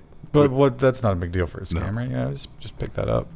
And it passed the DMARCs and the other all the safety stuff, yeah. So everything that Google implemented to protect you from that kind of thing, it turns out they don't apply to themselves. It makes perfect sense. Using Google's infrastructure against itself. Because Google infrastructure is trusted. And that's how you fight the machine. It's like the old scary movies. It's like, the call came from upstairs. And it's like, wait, that's not how phones work. Maybe they had 2 lines. College, it's back to school. And a little bit different this year. Different university experience. A lot of things a little bit different this year. And some private colleges don't. The private colleges are different than public schools because they don't take any money, and so they do whatever they want. And when you step onto that campus and you've signed those papers, they basically own you, which this really points out because the controls are crazy. Fearing the thing, a Michigan college is tracking its students with a flawed app, and students have no way to opt out. So, yeah. So, part of the agreement to tuition, if you don't agree to this, they kick you out, they keep your money. You will install the app. You will enable location data on your phone. You will carry your phone. You will not turn off your phone. You will not let your phone discharge. You will not exit the campus for any reason. This is a really nice prison. That would have been a problem for me when I was in school because I let my phone die all the time. Well, you're done. You're Or I'd out. leave it in my dorm. Like I just had no care about my cell phone. There's got to be at least one student doesn't have a phone, right? You would think. So what are you doing? Or I guess? they might have a dumb phone. I had a dumb phone all through college. It is a liberal arts college, which I'm sure it's like. You probably go to the, you go to the local track phone and get them the $20 track phone and issue that to them. And add that to their Yeah, and add that to their bill. Mark it up 50%. Problem solved. Add it to their bill. I like this stock photo where it's got like, one of the dorms has, it says it's green, but it's also got a case in it. But then also someone's car is green. Someone's car is totally safe. Well, that means someone's in the car, right? Well, it turns out that the coughing fit that student was experiencing was actually carbon monoxide poisoning from a leaky exhaust. They just took a really, really harsh bong hit. How are they getting weed? They can't leave campus. It's a good question. It's an important question. It's being smuggled in through the sewer system. Who knew? So I remember when we talked about this, the Weather Channel. They have a fun little app that shows you the weather. Like and harvests your data. like every phone Yeah. does. Although Google's weather is also harvesting your data. Google's harvesting your data all the time, regardless of what you're doing. But they might not have been completely upfront about everything that app was doing. Weather Channel app is going to change its practices after the LA lawsuit. When they were forced to disclose exactly what the app does as a result of this lawsuit, it's like, oh, should we not have done that? Let's change how the app works. I do still use the Weather Channel to check the weather. But not the app. No, not the app. Yeah. And that is the yeah. worst performing website in the universe. Yeah. I mean, the tracking going on there has to be just through the roof. It's like, we can't track this guy. All right, let's mine some Monero. Well, and it's also got like all of the clickbait articles on it, and Yeah. dang it, I fall for it every time. I'm like, oh, there's a volcano in Hawaii. They do have some good Tell ones. me more. They're good at that. Whatever agency finally figures out that all this tracking and nonsense is terrible for the bottom line, and they go back to contextual advertising, they're going to take over the universe. I don't know they'll be able to convince the customer. I guess, if they do it for long enough and have some solid numbers. But it's so against the thought process right now. It's radical. The thought process seems to be, let's convince people to buy things that we know that they don't need and we know are not the best product. Yeah, but which like is sad. 85% of the stuff out there is stuff we don't need. There was a big leak. Actually, we have two big leaks this week, but this one is pretty embarrassing because there's a lot of big names involved with it. 235 million Instagram, TikTok, and YouTube user profiles exposed in massive data leak. I know what you're thinking. Oh my gosh, YouTube security broken, or Facebook?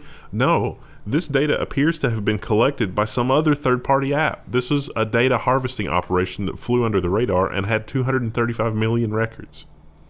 And it's a tale as old as time. The old no password on the database. They don't really know where it came from, though, exactly. And that's bad, but it did have personally identifying information, but it didn't have passwords or anything like that. So it's your email address and like comments you've made on YouTube. Yeah, sure, that's embarrassing, but nothing really that's you really don't want other people to know about. Unlike this one, which has only that information. Medical data of auto accident victims exposed online. So, this guy found an insecure port running on the same IP address as this company's website. And so he contacted them and was like, hey, the data's just wide open here. I don't understand. It was two sets of data totaling like 2.8 million records. and it was people's medical records and payment history and a whole bunch of other stuff. And it was like, I don't even know if this is real or not. So they looked up some of the obscure names and found people with really weird names living in New York, and so they contacted them, and they were like, "Yep, that's me." So not even made up names. Now the weird thing is, this was all auto accidents where people were injured, and this was an AI company. So the AI is looking at auto accident data, trying to do what? Listen, this would be really easy for a prosecutor to investigate. You could contact the people that are in the records and be like, did you give your consent to have your medical records used in this way? And I guarantee you the answer is no. And then a lawsuit should happen, because HIPAA and all those laws, all those insanely draconian laws where you have to jump through hoops to just deal with the data, that has been breached here at least once, probably like 5 different ways for that company to have this, which is why they're not responding to the researcher. So, well, the chain of custody of medical data, it should go all the way back to the hospital, right? It should, yeah. So those people that were in those accidents are gonna know what hospital they went to, and you can start with the hospital, and the hospital will be more than happy to point that finger. People are listening to this in their car, and they're like tabulating all the winnings they might get, and they're just going right off the road. I mean, it's $25,000 per violation, so $2.8 million. That is a business-ending number. And after the lawyer fees on that class action, you're going to get like $2,000. Worth it. Remember when all the big billionaires on Twitter said, "Hey, send me Bitcoins and I'll send you double back," and a lot of really dumb people fell for that? Well, it turns out that attack was not unique to Twitter. That was the big high-profile one, but not only is it still going on, but it's the same exact thing. The attack that broke Twitter is hitting dozens of companies. So one of the attack methods that were employed here was, you got two-factor on your account. But what was happening was the attackers sent somebody a fake page. They would go to the fake page and be like, hey, you need a two-factor, which is what, the person being attacked expects. But it was a fake page. And so the attackers were standing at the real page ready to log in. It would also ask for two-factor. And then the person that was being attacked would put in the two-factor code on the fake website, which the attackers would then use to confirm their identity or whatever. That's hard to catch unless you're like really in tune to a whole bunch of security stuff. The article talks about how if you use a security token, like one of the Ubico tokens, which we've actually got a video on coming up, or other physical hardware tokens that have to be plugged into a device, that's about the only thing that really defeats this attack if the person being attacked is convinced that the request is legit. So watch out for that. I don't know how exactly you watch out for it. I guess you just really pour over those domain names. And you can only have a physical hardware token. Like, you have to have some kind of a hardware token that you not just type in the numbers or type in the code. You need a token, which can be stolen. And it's gonna go in the washing machine eventually. Yeah. I just watched a USB drive the other day. Oh. So here's a crazy one. We've talked about some stuff like this that is just incredible. Remember the light bulb? Oh yeah, that could hear voices. You can use a telescope pointed at a light bulb and read the sound off of the movement of the filament. And the one where the cadence of your typing can pick up your password off of a phone. That kind of stuff terrifies me. And this is definitely in that vein. Researchers can duplicate keys from the sounds they make in locks. So this is a proof of concept. This is a little bit clickbait. This was set up with the absolutely most ideal, perfect situation of having a microphone right next to the lock when they were doing this testing.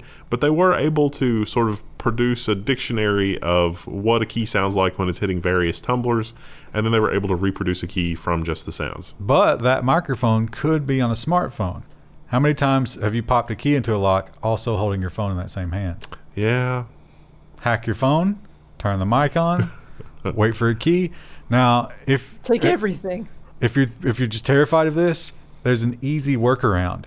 It only works if the key is inserted, like without pause and at roughly the same speed. So you gotta go in halfway and then come back a little bit, and you gotta shift up your speeds. You gotta sandwalk that key in there, and then you're good. So from now on, when you enter a key into a keyhole, just freak out. Or just scream as you're putting it in.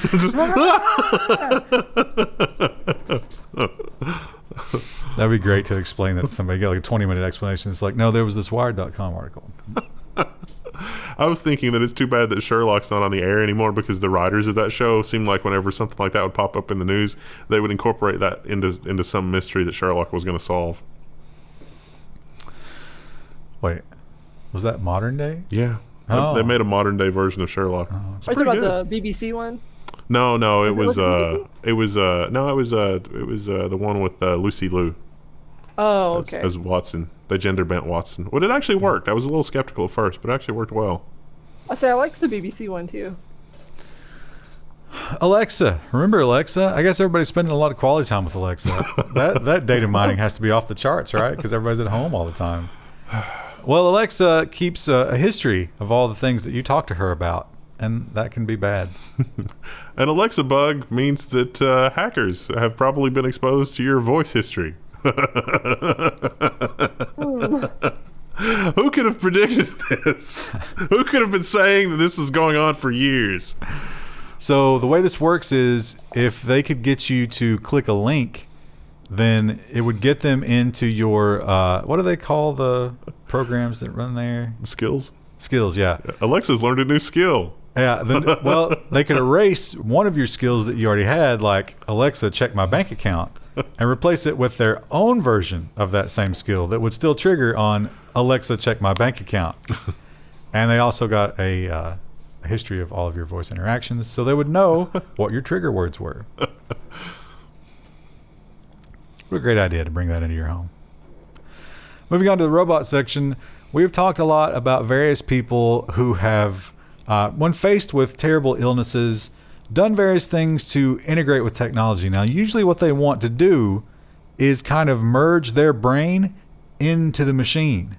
But this guy is going in an entirely different direction. And I hope he's successful. I really do too. Yeah, I mean, I'm really rooting for this guy. Ailing scientist is trying to save his life by becoming the world's first fully-fledged cyborg. So he's got motor neuron disease, and he's been bound to a wheelchair for like 7 months, 6-7 months, something like that. Yeah. He got an exoskeleton, and he is able to walk around again. And I wish they would have given us pictures of that. I really wanted to see that. But apparently, you get the picture of a cold scientist, but it said that he was moved to tears because he could walk around again. And so he also he can't move. It's the same disease that Hawking had. So he's got the artificial speech and he can't really move his face and stuff like that. So he wants a visor, and he's like, he knew this was coming, unlike Hawking. And he was like, okay, let's prepare for this. He sampled every inflection of his voice and went through all these voice routines. So his Hawking voice, instead of like the cold robot, is his voice, which is crazy. And the visor, he had him like, I think that's what's going on in this picture. He had like all these various things done of his face. So the visor is going to be his face with like all of his emotions and stuff like that. But that's not the craziest part. The little how you type into the speech recognition thing, that's too slow for him. So he's designing an AI that predicts what his responses should be as him and replies as him. I'm pretty sure I saw this on Star Trek: The Next Generation when the scientists, used Data's body, because he's like, I was able to upload my brain into the computer, but I didn't have enough time to research anything else. And then Data comes along and he's like, How about in the Picard show, where it was like, hey, we have Data. He's in there. We've got these extra bodies. Let's just no, we can't do that. For whatever reason, he has to die. Well, it's like Picard has to go on living again. Data saved his life again. And it's like, Data, if you can just, I know you've been in this toaster for like a couple of years now, and it's driving you crazy. Yeah, one more year. It's like, just one more year, we'll build another body. You'll be. This is non-volatile memory Data. We'll turn it off. It's the same to you. And he was like, nah, just kill me. I'm done. Spoilers. That's a real sorry. 2020 mood. The other thing this guy did, this guy is hardcore. They keep making reference to it. They're like, this is going to be risky. We shouldn't do it. And he's like, we're doing it. He had his whole guts rearranged so that no one has to wipe his ass.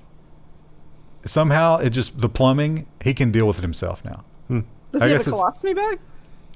Not just a colostomy bag, like everything is rerouted. And I guess it just like, I don't know, it just goes into a reservoir and somehow you can deal with that. I guess probably like those cassettes they put in the RVs. It's like Mr. House's great-great-great-grandfather from Fallout. Yeah. And he's got the exoskeleton, and he also had his, like one of the problems, I guess, is fluid gets into your lungs. And so before he lost his voice, he was like, no, just, oh, that was terrible. I'm sorry. He was like, just sew it all up. Just get rid of it. And they're like, all right. So he never has to worry about the fluid in the lungs thing. Again, really hope that guy manages to do something cool. Because I don't know if I would ever do it, though. Would you? It seems like it would be a miserable existence. Yeah, it seems Yeah, I don't think I'd want to. I mean, I appreciate what he's doing because he'll probably discover some amazing things along the way, but I wouldn't do that myself. The American healthcare system does seem to be gravitating toward, oh, you have cancer? Don't even bother trying to survive. Yeah. Voyager. Wow, that was the best Star Trek, wasn't it? It was. I didn't expect you to agree with that. You Just trying to throw you off. But it's actually a probe. It's a probe that we sent out that is now way deep in space. It came back in the original Star Trek movie, which then no one ever talked about in the franchise ever again, which seems like it would be sort of, it would affect the Star Trek universe from then on. That doesn't matter. A giant planet-sized probe that knows all things coming back to Earth, and and then the probe has an existential crisis when it realizes that its creation were these flesh ape things, so it just goes to another dimension because it just can't handle that. That seems like that would be a thing. Again, that's the fictional one. We're talking about the actual one, which in itself is very impressive because it's way out there. But it still can communicate with us, and that's really cool. But unfortunately, we've got bigger plans. That's an old girlfriend. New girlfriend is Mars. She takes precedent. When Voyager 2 calls home, Earth soon won't be able to answer. NASA will spend 11 months upgrading the only piece of its deep space network that can send commands to the probe, which has crossed into interstellar space. So, yeah, we need to get rid of some of this old equipment to make room for some new equipment. And there's a good chance that we're not going to put anything back. No, they're going. They'll be able to receive, but they're going to rebuild the satellite. Well, wouldn't that just be a real insult to the original Voyager team? It's like, we didn't bother to put... Your original code was like 600 kilobytes of data. We didn't bother. We didn't bother to back that up. Good luck. That's like Adobe. They hired Adobe to update it. Man, I really thought pictures of the source code inside of would be the safest place for it. I don't know, guys. I'm sorry. So I see more and more people, and I guess this kind of blends into the whole, there's no reason for us to be talking to people in public at this point, right? No interaction. But everybody at the grocery stores now have earbuds in. That's a really common thing. Now the problem becomes, if you're wearing those earbuds, what if something really serious starts happening, but you got, like death metal pounding in your ears? You got no idea. Google says they got an answer. Google Pixel Buds tap AI to alert users to sirens, crying babies, and barking dogs. So the idea is that you've got these in your ear, but if your phone hears something that sounds like a crying baby or a siren or somebody at your door, the music will lower and it'll play an alert tone or something like that. This seems pretty intelligent, except for that whole always-on listening microphone thing. This is one of those, another great thing for a Twilight Zone episode, where you're the lone survivor after the nuclear holocaust, but the klaxons never stopped, and it's driving you out of your mind, but you're like, Google Buds, these will save me. And it's like, oh, that's a siren. Let me play it for you. Final story is... a tale of conquest when it comes to technology. Unfortunately, it is a tale of conquest over the human. And a terrifying vision into our future, I'm afraid. Now, I got the wrong link here. You see, this is August 14th. This has already happened. Oh. But we'll read this first. I won't spoil it yet.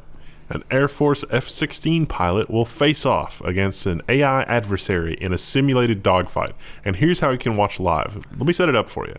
The DARPA we get self-driving cars. All this cool stuff has come out of these DARPA competitions. This was a DARPA competition for an AI F-16 dogfight. And so they set up some F-16s in simulated conditions with a real human pilot. Now, Krista, based on your surprised gasp, I imagine you don't know the outcome here. It was a best of 5. What do you think the score was? I'm torn between computers are sometimes stupider than you think they are, and also like it probably crushed the actual pilot. So I'd say it's either completely in favor of one or the other. Well, give us an answer. You got to take a stand here. I'm gonna say the AI crushed him. You would be absolutely right. Wasn't even close. And they weren't using missiles. They weren't using lock-on technology. This was pure cannon fire. And the pilot had no chance. And they claimed it was because the pilot was following his training, because, it's like military training and pilot training. It's like, okay, you perform this maneuver like this. You do this every time. And he was like, yes, I will do that. Well, the AI didn't do that. But the AI was not allowed to do anything that would make a human occupant pass out. Right. But it just, was like, hey, I can save 5 milliseconds here. And the regular pilot couldn't do that. He became more and more reckless as the games progressed. It didn't matter. Well, that's a dire note. Yeah. It's okay. End of the news on. The Air Force is almost obsolete anyway, because by the time we get good ground-based lasers and good ground-based detection technology, none of this will matter. The supersonic missile is not going to matter if we've got a 500 megawatt laser. The best part about this is, at the end of the article, they were like, well, okay, so clearly this is pretty good. Are we going to have these? And the guy from the military was like, we probably won't. I mean, we could build this right now. We totally could do this right now. We probably won't. Meanwhile, there's a hidden factory somewhere in rural Colorado that's just cranking these things out. Yeah. Fortunately, I think an F-16 is mostly air-to-air. I don't think they're ground-based. They don't have a lot of ground-based weaponry. So when we're living in the caves, hiding from the robots, these particular ones won't be hunting us. Well, that's the problem, though, because that ground-based laser, there's no aircraft that's going to outrun a ground-based laser. They'll just build shielding technology. No, it'll be. I mean, that's one of those. Oh, we don't have this technology anymore because it doesn't matter. It's kind of like how we don't have any Navy ships anymore with sails. Not really. It's quite a while back. There were ships with sails going along with the steel ships back in or the iron ships, I guess, the ironclads. Some of those stories are really hilarious where like they retrofit the old really amazing wooden ships with steel, and they were just barely above water from the weight, and they would just shoot cannonballs at each other and nothing would happen. That was like Civil War stuff. Yeah. It was just clang. It's like, all right, return fire. Let's clang. say, like Civ when you can't afford to upgrade all your units. Let's not forget that in World War II, there were cavalry charges toward machine gun nests on horse with the plumes coming off the helmets. We don't learn quickly. That was brutal. Friday, it's all nonsense. It's just we're throwing the rules out. Why? I mean, you should just go get drunk right now. Yeah, literally just nonsense. Because what else are you going to do? I don't know. Start Thursday and just keep drinking through Thursday and into Friday when we post. Krista, based on your body weight, you would be dead. I would be dead. I would absolutely be dead. All right, we'll see you then. Krista, give us user's choice. User's choice. Goodbye. Bye. I think it clipped. You clipped on that. Oh, it did clip a little bit. Bye. You still clipped a little bit. We'll take it. Hello, chat. Today is August 28th, 2020, and in these unprecedented times, we are also doing something unprecedented here on the Level 1 News. Today is all nonsense. No other type of story, just nonsense. Tech nonsense, as it turns out, Now, mostly. Our first story is just really dark. It's sort of dark. It doesn't really qualify as nonsense, but I didn't feel like it went in the other categories that great. I mean, I guess we could have done government, but it's just really sad, really.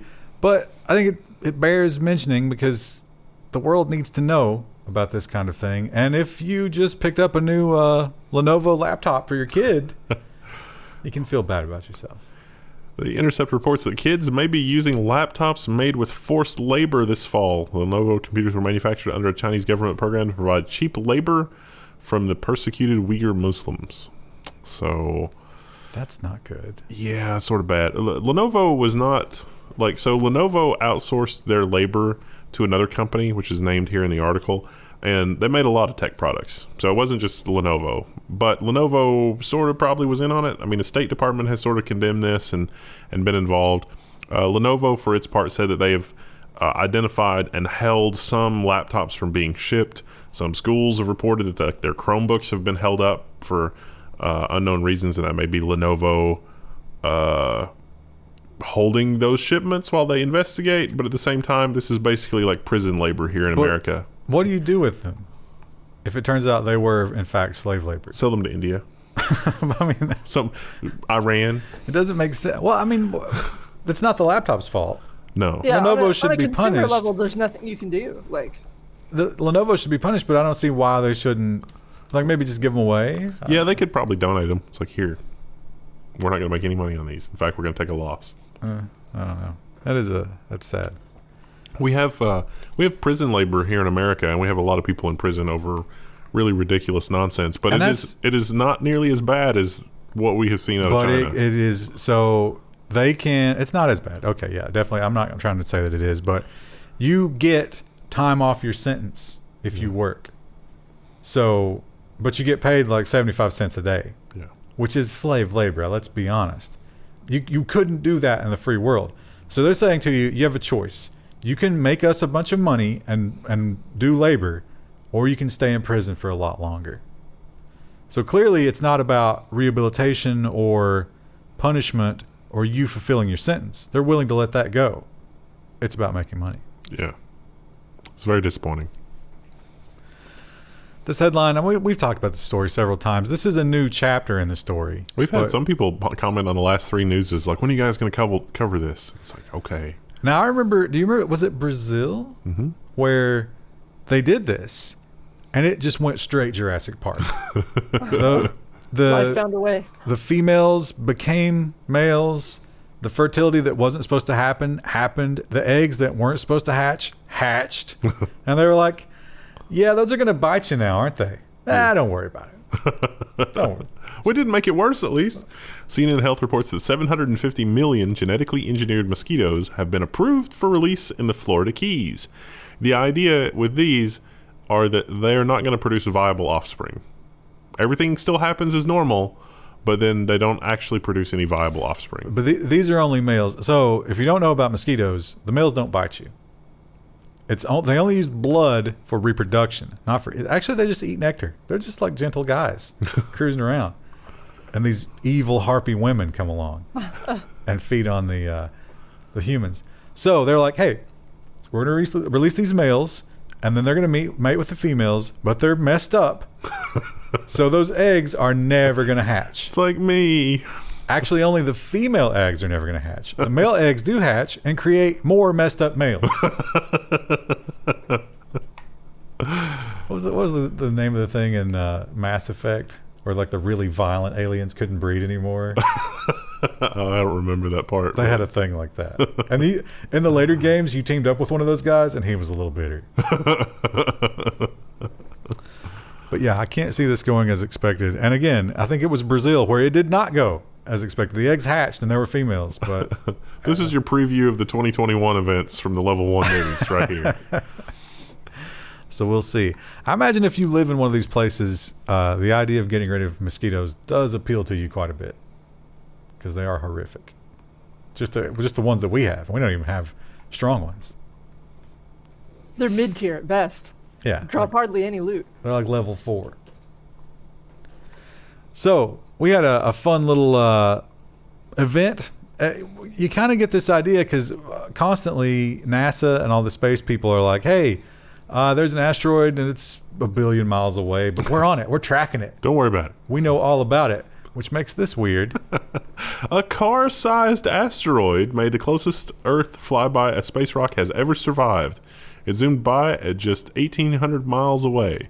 Now, even though it was the size of a car, if it had gone down, it probably wouldn't have been terrible because that's not super large. It would have burned, I think. Yeah. Or But exploded. they didn't know anything about it till after it was passed. Whoops. Nah, it's fine. Is the guy who like monitors that? Is he just working from home? He's like, you know what? I need another coffee, and he just gets up and leaves the monitor, and then like it's blinking for a minute, but it disappears. He's playing with his dog. Nothing ever happens. Oh no! There goes Sacramento. Another thing that NASA is keeping an eye on is the Earth's magnetic field. And if there's ever been a candidate for the September event, this has got to be it. NASA is tracking a vast growing anomaly in Earth's magnetic field. So it's sort of weakening there around, there's a nice picture there, it's sort of weakening. And it may be weakening into like two different spots. Like this area has kind of grown and it looks like it's sort of forming two nodes. That's what the article says. This isn't really super bad for stuff on the surface of Earth, the weakening of the magnetic field, but reaching into space, the magnetic field maybe is not going to protect things like the space station from super energetic protons. What about a solar storm?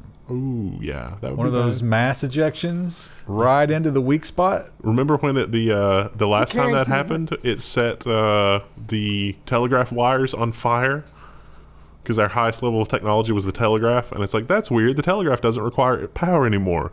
That's weird. The unplugged and not powered up telegraph has set the office on fire. Level 1 techs now selling Faraday cages. Buy yours today. Buy your whole house Faraday cage for the low price of $39,999, $995. Feel the security of being encased in lead 24/7. You won't be able to use your devices, but man, the security that brings. And, we're still in our houses. Most people are. And we've talked about the time compression. Perhaps the one ray of hope, that's not even that, but the one mercy, that's the good word for it, that we have during these dark times is it turns out we may have no memory of anything that happened during all this time. We won't remember much of what happened in the pandemic or what we did in the pandemic. There's a good reason that we have such vivid memories of our holidays, according to this article. So it's like, hey, when there's nothing happening, you're not really going to remember it. 2020 is going to be over before you know it. And even if stuff does happen, if there's no change of venue, you have a tough time with it. So it could be nonstop action, but all in the same house for a long period of time, and it's still, your brain is just like, probably not important. When I'm doing some work in one room and I go to the other room, I have a tough time remembering. So it makes sense. It tracks. Yeah. I'm looking forward to forgetting it all. Wipe my brain out right now. Time for some more Tarkov. Here's a fun story about our past. Boy, they had some ambitious projects during the Cold War, didn't they? This one, unfortunately, never panned out, but it is impressive. They did build a non-nuclear version of this, according to the thing. Well, that's a big difference. Yeah. The CIA built a nuclear bird drone to spy on communists, and now it's declassified. So this thing was basically a really early spy plane. It just had a camera, and it would beam images back to another plane farther away. And they had ideas for making a nuclear-powered one that would have like a 30-day flight time, but they never built that. That's not it. That's the SR-71. They don't have another picture? Oh, here we go. Yeah. Here's a side pic of it. So See, they would have you believe that the bird drones don't exist, but this was the first one. Well, it's crazy, right? Because in the Cold War, we dreamed of having constant aerial surveillance of communists, and now over every major city, we have constant aerial surveillance of communists. And Democrats and Republicans and the Uyghur Muslims and literally everybody on planet Earth. There's some goat farmer in like rural Ireland that has just his own satellite. It's like, I don't know, that guy's kind of suspicious. He just farms goats all day. I was watching, for a while I was into like the combat footage on YouTube, and they have those aerial planes where they just rain death down. It's all in FLIR. And they had some guys and they were hiding in a field and they all had like, RPGs and stuff and they were hiding out and they were like, oh, send in the Spectre. And you could just watch the explosions and you're just like, yeah, USA. But then they had a goat. I felt bad. Oh. That goat had no idea what was going on. The human life I'm fine with, but not the goat. There were a lot of really, really funny but racist comments about the goat and what it might have been subjected to before its death. So, Krista, I thought this one would particularly interest you because your sleep schedule is something else. It's screwed up. Some nights I go to bed really early. Other nights I can't sleep at all. And you never know which one it's going to be.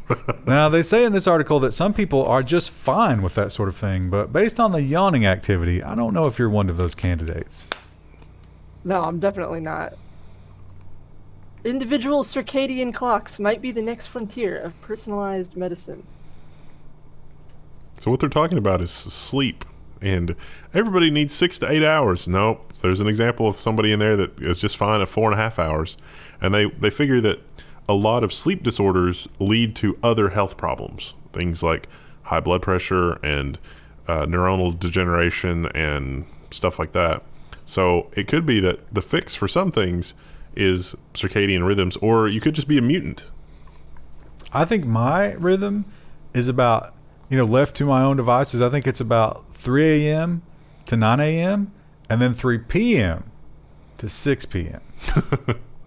Yeah, I'm definitely what's the word I'm looking for? A late bird? What's the word? The opposite of an early bird? Yeah. A night owl? Night owl, there you go. Night owl, there we go. Yeah, I'm a night owl too. Bird.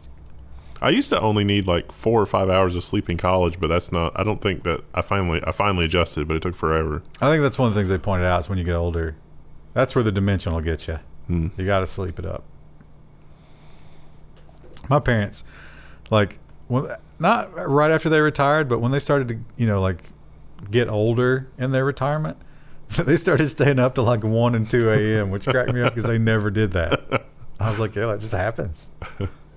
You're just doing stuff. You stay up. I don't even think about touching my face anymore. When we first got into this, I was kind of a little bit terrified of it. I'm so jaded to it now. I just don't care. I mean, do you even consider it at this point? I still try not to touch my face, and I still try to wash my hands religiously, but I've always got to have something to fidget with to keep my hands busy. Oh, that thing is slathered. Yeah, it's just covered. But it's I cool. won't touch my face when I'm in public. We can go bleach it. It's fine. I wash my hands 50 times a day just because of the cats. Because every time I pet the cats, I wash my hands. And I can hardly pass them up without, giving them some kind of love. So I'm not worried about that. But yeah, face touching, I don't know. This device does more than that, but this is an interesting aspect of it. This wearable that is created is necessity's the mother of invention here. I'm not going to read the headline exactly. It will shock you with 450 volts when you touch your face because of the thing. So you'll learn not to touch your face. Pavlok is a great name. That is a good name. I wonder if I can make this respond to cats meowing. Now that would be something. So that's not the only thing you can do. Some of the other uses for it were actually pretty hilarious. If you spend a certain amount over, let's say you spend $200 in a week on Amazon, it'll give you one. Don't do that. You know better than that. Okay. We should get one of these for Nubbin when he makes irresponsible Twitch donations. He's watching this right now, and he's like, "No, I've pledged not to do that." Yeah, he's done that before.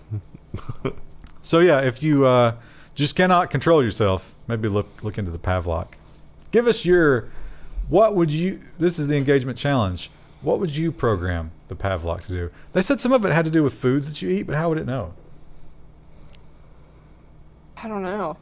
Maybe there's a I camera could see that's someone watching. mentioned nail biting in the comments here. That makes sense. I've never done that. Yeah, I haven't really either. We get one of these stories every week now. No one learns. Maybe they're not reading the news, but they're definitely. I mean, how could you not consider this? I do. After we stream, sometimes the camera points right at where I sit on the couch in my normal daily like TV watching and stuff. And I'm like, oh, I forgot to unplug that. What if that was just on the entire time? I've been hacked. You've been watching me eat chips all day. Pittsburgh Public School board member forgot to shut off camera and showers during a live meeting. They've since edited the playback to hide that, but she was like, oh yeah, whoops. Yeah, I was just trying to multitask. It was a public meeting with a lot of people. All she really needed to do was just listen to the meeting. So, I mean, I guess you could multitask and listen to the meeting while showering, but whoops, left the video running.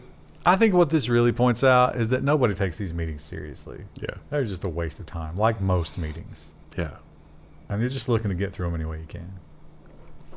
You can't hear anything in the shower. If you turn it up loud enough, you could. For laptop speakers? Oh, that's a good point. Also, who isn't singing in the shower? And again, here's another story that we're getting almost on a weekly basis. This one I think is a little more overt than usual. Usually it's like, that's crazy. This one, maybe there's some merit to it, I think. Anchorage student arrested after threatening virtual classrooms with a gun, officials say. So this is a student who was apparently brandishing a firearm on a video conference, but he was arrested because he was threatening a classroom. It was a virtual classroom. This, I think, is a little different than the other story that we covered where, some kid, that was in the Boy Scouts had a gun on the back wall. And I was like, oh, that made some people uncomfortable. But there really isn't a lot of details in this story, though. Well, they said he used expletives and aggressive language. So I think he was like, pointing it at the screen. And but no one was in danger. But if he told them, like if you called up the school and was like, I'm coming to shoot all you. Yeah. That would end badly. Right. So I kind of get that one a little Imagining a guy like pointing a gun at a screen, it reminds me of like that video of the guy pointing a gun at a chicken and screaming, "Give me tendies." It's just like, what are you doing? Oh, I forgot to add the story about the chicks. Did you guys see that? Yeah, the ones that died. Oh yeah, it was sad. The tendy supplies, and it's under extreme threat. What are we going to do? Pork tendies? No, it's not the same. I cannot imagine doing this. Pork's under threat too. Oh, right, the Chinese thing. Could either of you even consider? No. I value my privacy too much. How much time do you think you could do? A day? Yeah, maybe a day. I might be able to do a week. Yeah, I don't know about a week. This man live streamed his entire life, even bathroom breaks, for a year straight. He says it helped him change for the better. So this guy was just a straight up loser. He had gone on Fear Factor, the game show, and I guess he won because he had a bunch of money. And he was just using that money to live a beatnik lifestyle, doing nothing. And he actually talked about, there might have been some mental health issues here. He decided that he was going to, when the money ran out, he was just going to kill himself. That's not healthy. No, that's not healthy at all. Well, does anything about this seem healthy to you? So he decided instead of doing that, he would simply live stream every aspect of his life for a year. And he did. It seems like it's worked out so far. He didn't gain anything from it. He had a Patreon with like 6 contributors who really liked watching him. Well, the article said that he got thousands of subscribers once he figured out that there were not safe for work streaming places that he could stream going to the bathroom and sex, apparently. And he found one girl who was cool with it and banged her on camera. Still, I think he's a better person on the other side of this. Well, I mean, if he's not suicidal anymore, I guess, yeah. I think things are better, I suppose. It just seems... Has he found himself? Has he found purpose? I mean, I guess it would give you... It's kind of like when people journal. It gives you a chance to, like, look back and see what you did wrong and then try to fix it, but... How crazy... It's like, okay, Bob, the good news is you've got a very loyal following, so you could probably build on that. Now, here's the bad news. They're the kind of people who want to watch others go to the bathroom. Yeah. It's like some of our followers. The end of this article. Other than that, he's resuming his nomadic lifestyle by living in his Prius and searching for the next adventure. What a great life. It's not a good time to be searching for the next adventure. That It's might involve a respirator. Nomadic lifestyle, you'd want at least a van. That's what he wanted in the first place, right? It's a win-win. Chris, of this story, it's got to be something that you love because it involves art and that sweet dank weed. Yes, I do so many of the weeds. Someone turned green lights in Spokane into pot leaves. I thought these were like the ones with the little dots, the LEDs. But no, this is just a cardboard cutout. But it's really well done. Yeah. It is really well done. And they did more than one of them. I think they got a whole intersection. Would anyone even be angry about? I guess the city might, but like, this is so Well, harmless. the whole state of Washington's legal, right? Yeah. If I were Yeah. the city, because it's cardboard and not a stencil from like spray paint, I would be even less angry. So it's like, all we got to do is take down some cardboard. That's Just this leave was it up. good for Who the cares? lulz. Let- It's fine. Yeah. It could. I guess it could hurt the visibility of the light. On like Yeah. a really sunny day, sometimes it's hard to see. Yeah. But yeah, that's the real question: is how you get it up there. A box Someone truck. spent a lot of time. He was his friend was driving a box. No, I don't know. I'm sure they'll have it on cameras or something. Aren't the that was in San Francisco, right? Where the lights themselves were cameras.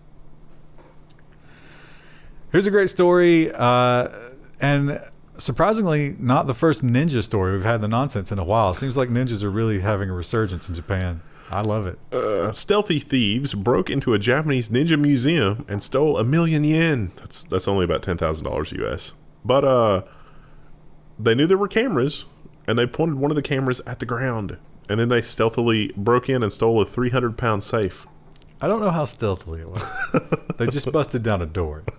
But they got a 300-pound safe out without a trace. Wow, that's impressive. I'm like, did they get it out or did they just bust it open? I know. That's it. Said the safe was gone. Oh. That doesn't seem like ninjutsu to me. Pro criminal tip: you got to leave the safe behind. That's evidence. Did they use a ninja forklift? A hand cart? We don't know because they moved the cameras. Just smoke bomb. Yeah, it would have been more impressive if they hadn't seen the approaching car, and I'd say they'll catch these guys. That's a long way to go for 10 grand. Yeah. I don't know. That's a pretty good amount of money, though. You remember the guy who got the ninja degree? Mm-hmm. They interviewed him for that story. The only Oh. one in the I was world. like, who are you going to turn to? Yeah. There's nobody else. He's fielding phone calls all day long, giving ninja tips. This story left me with a lot of questions Yeah. because they did not explain why nothing happened in this time frame. I imagine it's just like poor infrastructure. I guess. I really want to know why this was left to go for so long. Brazilian supermarket covers a deceased worker's body with umbrellas to keep store open. So, dude had a heart attack. Dude was, restocking produce, had a heart attack, killed over. They went to check on him. No pulse. He's dead. We'll call an ambulance, but, they're not going to be in a hurry because he's already dead. Let's just cover him with umbrellas. Now, here's the $1 million question. Did those umbrellas go right back in the umbrella stand? Yes, they Oh, I'm absolutely sure did. they did. Yeah. They absolutely did. But hey, that's better than America, because in America, Walmart would have billed his family. Yeah, I don't understand. Like, now that I've never thought about this before, but like, what do you do when an employee just keels over in the middle of the day? I mean, Well, obviously, this is not the right answer, but You have some sort of coroner or emergency workers that come and get the body. Yeah. why did it take so long? That's my question. That's so weird. Also, during that time, like, the body's going to evacuate. So you're going to have a slurry of, like, blood and Human feces soup. and urine. Yeah. And then the gas builds up and escapes. So you're going to have, like, the 45-second fart of death gas at some point. That probably wouldn't happen in 4 hours. But within 4 hours, it's going to get real nasty. Yeah. Does This it is make just a you... reminder to take your vacation time because this is what your employer does. If you keel over, if you're that dedicated that you stay during a heart attack. Those of you working extra hours because you believe in Tesla, they will throw an umbrella right over you. Will Tom's body lubricate the machines to make them go faster? Yeah? All right, we'll just chuck him in there. I see a lot of these stories. I see UP, I think upper provinces. And I'm like, this is in Canada? But no, it's something else. I can't. Uttar Pradesh? Is that how you pronounce that? Yeah, I don't. This is an engagement challenge because we have some fans in India. Because it's just like I don't even know what to think about this. I don't know. this didn't surprise me because I don't know a lot about Indian culture, but it seems like the stereotype of a lot of Indian marriages is that the woman is constantly like on the attack, and the man is just sort of like dismissing her. I'm imagining like old episodes of I Love Lucy. Yeah. Lucy, you got some splaining to do. But Lucy was kind of But demure. this is bizarre, though. Yeah, it's just it's insane. She was demure, but also conniving. Yeah. So, UP woman seeks divorce as husband, quote unquote, doesn't fight with her and says he loves her too much. I don't know. Go ahead. One of the things she mentions is like, I made a mistake at something, and instead of like talking to me about it or fighting with me about it, he just said he still loved me. And it's like, I mean, even Desi threatened physical violence against Lucy every now and then. That's just part of a healthy marriage, right? What if it's Making a joke. What if it's really like he's doing it, but he's doing it in a very patronizing way. And she just doesn't pick up on the sarcasm? It's like, bless your heart. Bless your heart can be such a great insult. It is, and it's, yeah. Oh, bless so your good. heart. Bless it tried. So, Also, they said he does all the chores and stuff too, though. So I think this guy just might be, a simp. Which I think we've discussed that term before. But engagement challenge. What's the Indian word for simp? Well, do you think maybe she was intentionally making things difficult and to try to get a divorce? I wonder if some of it might be like because that's a big Spanish thing, right? Like not South American Spanish, but Spain Spanish, where it's like a fiery romance. Yeah. And it's like, oh, we fight, but it's just that much hotter in bed later. And she's fantasizes about. Again, I Love Lucy. Yeah. And he doesn't give her that. He's just passive. And she's like, no, I want. Hit me. He's the strong, manly type. She's the one that can hear radio stations in her feelings. So she went to the whatever local authority there was, and they were like, what? What is wrong with you? Now, did you? I didn't quite understand this part. A lot of these stories hit me like that a lot because like the cultural differences. Did you get the impression that he petitioned on her behalf afterwards? Yeah. To try to get the case reopened against him? Yeah. That he is the lord of all cucks, is what this man is. I mean, he's living I just wanted her to be happy. Yeah. Just kill me. it's Is it bizarre. If he just wanted her to be happy, could he not grant the divorce? That's a good question. Well, I don't think it's in his power because the way divorce works over there, I don't know. Have to Engagement challenge. Yeah. Maybe it's that province. There's a link in the article that was like, it was first reported on this website. So I clicked it, and it's all in Hindi. I don't know what I expected. Yeah. Crazy story. We're going to get a comment. It's like, that's fake. I'm in India. That's fake. That happens so much. Probably. We'll see. Now, this is where it goes when we play the game that nobody can be offended. When we let everybody have, their say, and you're not allowed to say anything that offends anybody, and you can't question anything. We get this, and you get that movie about the little girls on Netflix. This is where we are, people. This is the end game. There's some people that are subscribing on Patreon and Flowplane right now just for that, and maybe a few that are leaving. The AP has the headline, Hansel and Gretel is unfair to witches, a school board has been told. Now, I don't know about you, but I'm pretty sure that the Grimm's fairy tale version of Hansel and Gretel was about an old witch that deliberately made her house out of candy, as opposed to other more appropriate building materials to longer lasting for sure, to lure children into her house for predatory purposes, to eat them. Predatory purposes. She wanted to eat them, and in fact, caged the boy, and revealed her plan of eating both children. Now, did the story go so far as to generalize and say that all witches engage in this practice, or was it just this particular witch? I think it was inferred. So these witches, I don't know what the name of their organization was. Do you remember that? They said that this just perpetuates stereotypes against witches. I mean, to be honest, I was expecting more headlines like this about things like, not to not to intentionally throw out any bait here at all, but Lord of the Rings, because some of those descriptions in Lord of the Rings, not super well disguised anti-Semitic rants, maybe. Now, personally, I think the problem is, like with many things in our society, it's the language that you're using. And I think that's why I only ever say women of magic, which is too derogatory. There's too much pain tied up in the word witch. Women of magic. What about Zers of magic?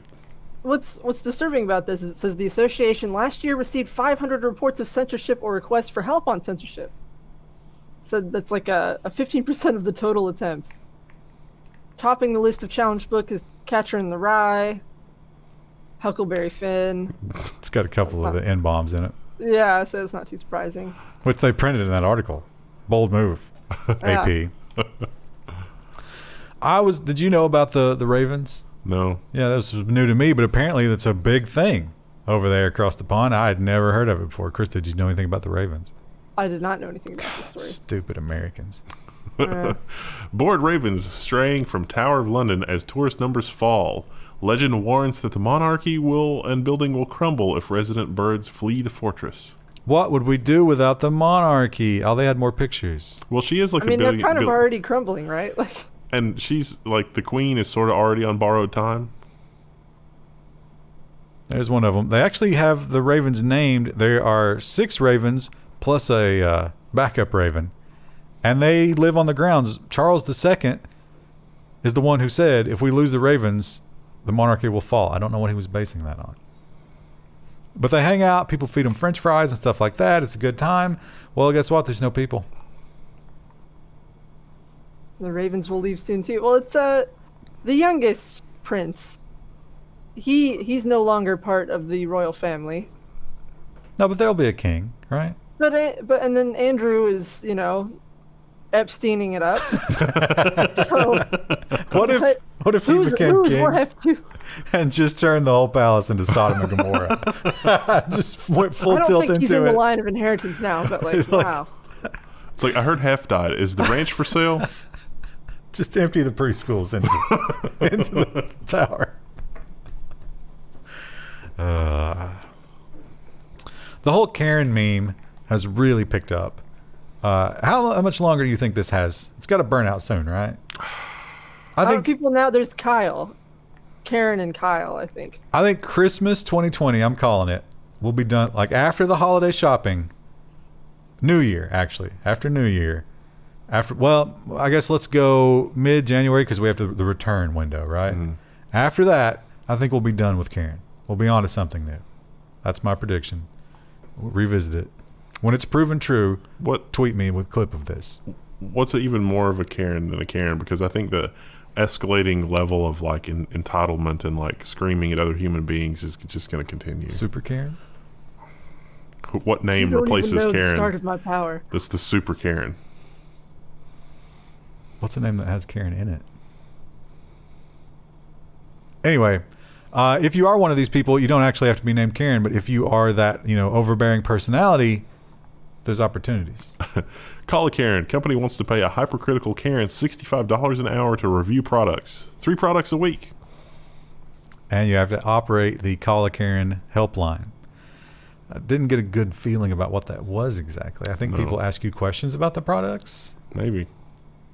I mean, I don't know. I've got a level 1 review in the pipeline. There's 3 different kinds of sinks, and I put it together and I was watching it and I was like, I don't know that I need this, because it's like sink technology. It's like I've got a sink and I'm going to put a faucet in the sink, and I've got Kingston Brass, Moen, and Kohler, and it's like, what are the differences between these 3 brands? It may shock you.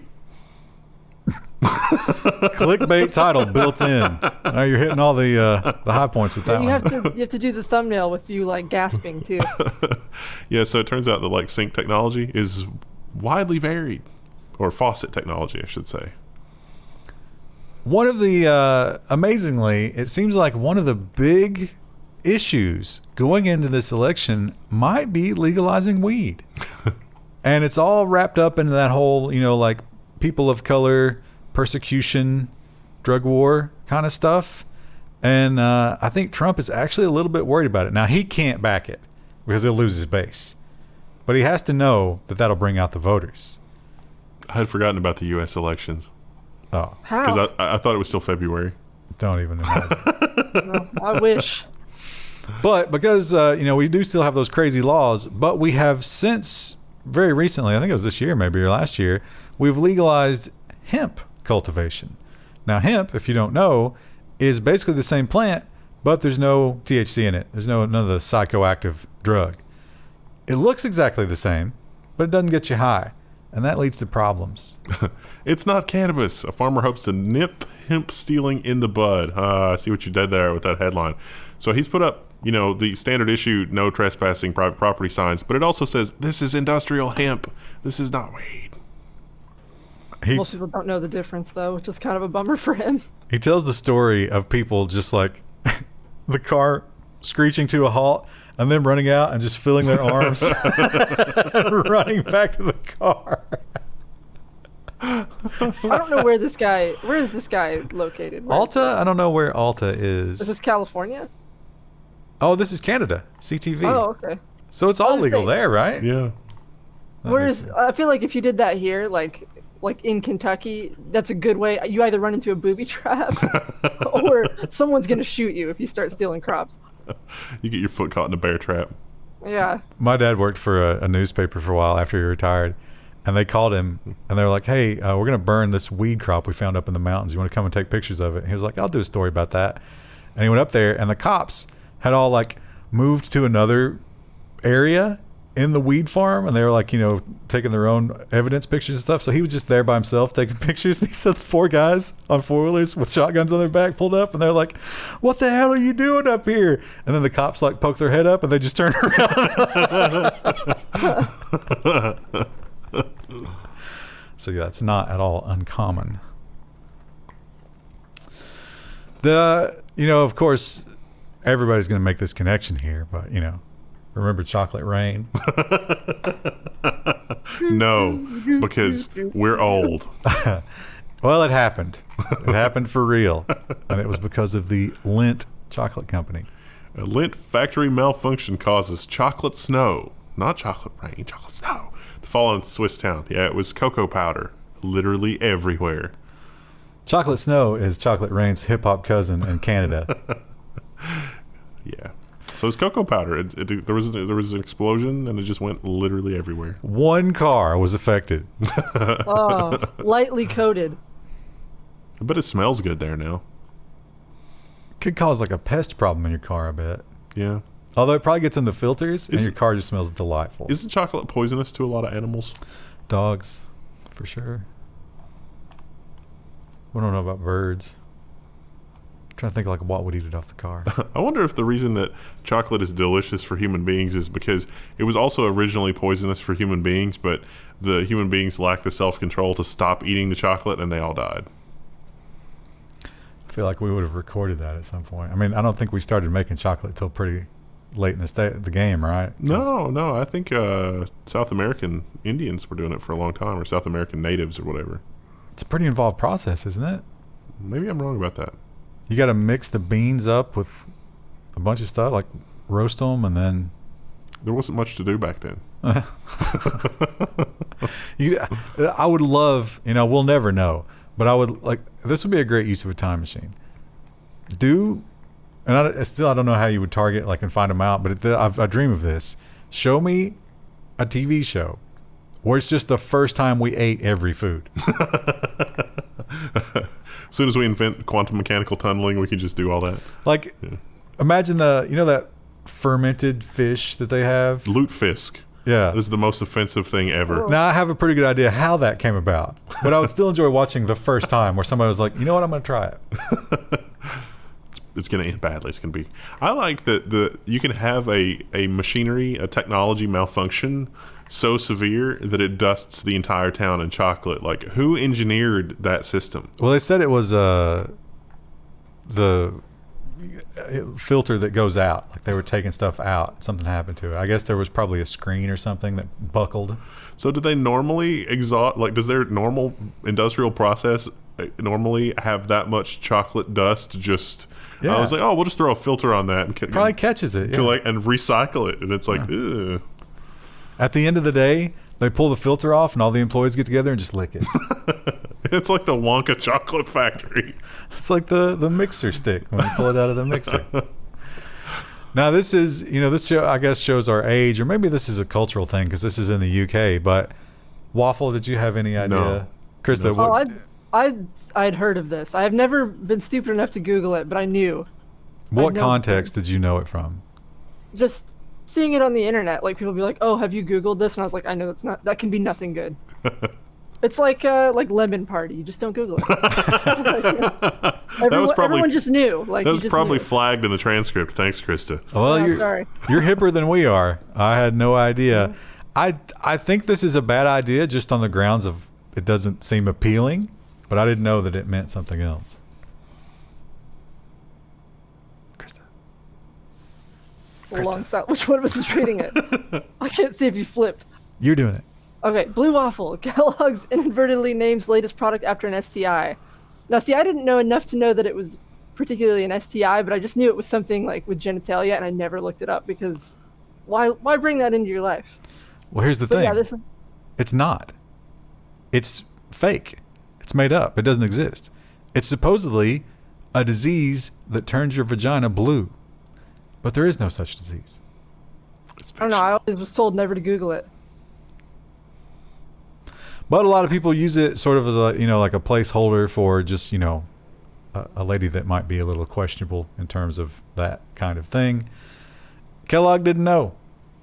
I I didn't don't know see either. how you don't Google this when you're doing like research and development. Like, Well, they didn't You know. call them blue waffles. The term blue Yeah. waffle does not they're exist on mermaid this. waffles. Blue raspberry.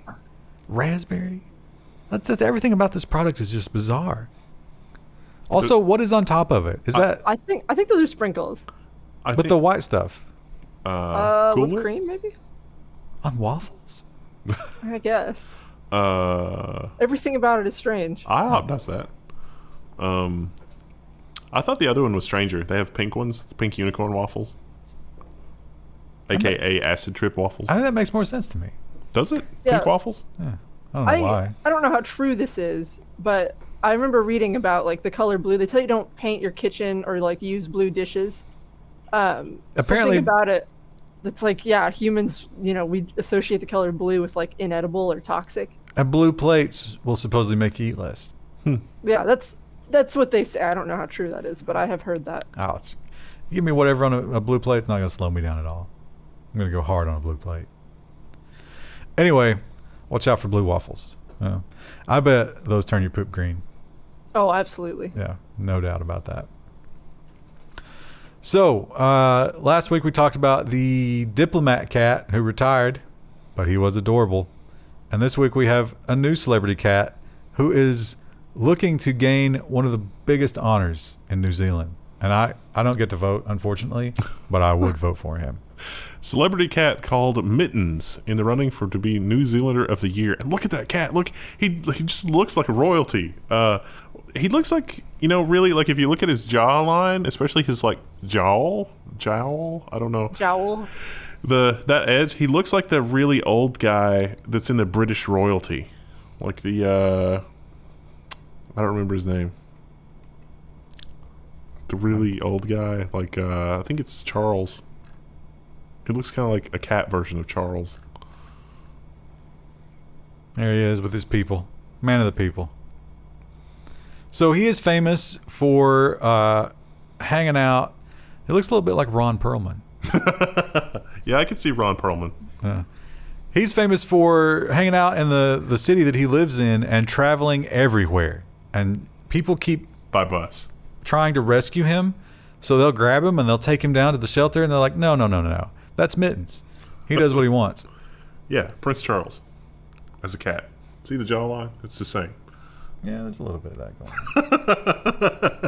going on. In this picture, not so much in these other pictures. Yeah, not so much. Well, maybe that one. That's more Ron Perlman. He's got such a lantern jaw in that one. But yeah, I mean, just if he weren't smiling, if he had his scowl look, it would be pretty close. Yeah, I'd say the other front runners are the prime minister and a microbiologist who's apparently working hard on the pandemic. I say give it to the cat. The cat, obviously. How do you feel if you're the microbiologist? I saved us all. What? Like, you've got the vaccine, you've just finished it, and they call you and they're like, I gave it to Mittens. You just throw it against the wall. Well, if you're pro New Zealander tip, if you're going to call the microbiologists that they didn't win, tell them there's always next year. But there might not be. That's the great thing about it. There's every possibility there won't be a next year. There will be for the cat. And our final story is, it's based on a video, but oh boy, is this guy adorable. He's happy. Now, I gotta say, in both of our recent bear stories, the people have been very cavalier about filming the bears rather than, I don't know, escaping the bears. Yeah. Too much Yogi Bear. Not enough. What was the movie where Leonardo DiCaprio was mauled by a bear? Oh, Shoot, I know what you're talking Can't about, but I remember cannot it. think of it. oops. No, I didn't mean Too much of the one. Too much of that guy that lived in the mountains that had a pet named Ben. This is just becoming like geriatric hour because none of us can remember the names of anything. You might be playing too much of that video. And we're gonna get flagged too. It's not a YouTube video. Oh well, I mean, it's still. I don't know. We got to see him. There he is, just chilling out. So he grabbed himself a bag of Tostitos. They are delicious. I like to have some sort of sauce with them, though. I don't like them by themselves. Well, he did have the trash can nearby. And Yeah. ate the Tostitos and then rummaged through the trash can. Looked like he found some kind of like takeout or something someone had thrown away, and he was just there enjoying it. People were honking their horns trying to spook him away, but Didn't care. He's going to be labeled as a problem bear. And Oh, have to be Krista. forcibly relocated. Krista, what's the rhyme that we all need to remember? A fed bear is a dead bear. They will they'll first try to relocate him, but if he keeps coming back, they'll have to put him down Yeah. because he'll get aggressive with people if they have food. That's gonna suck because if they relocate him, he's gonna have to learn the layout of a new grocery store, and that's such a pain. We actually had that same issue here. I mean, a bear didn't walk into the grocery store, but it became, angry because it wanted food at a campsite in the Daniel Boone, and they had to relocate a problem bear. No castrations in these examples yet. Not yet. The Mexicans don't mess around. All right, that's it. That's all we got for this week. Weird episode. All nonsense. A first time. That's all I have to say about that. I'm trying to think of a good goodbye, but I can't think of one. How about fed bear goodbye? Fed bear, bye. Bye. All right, see you next week.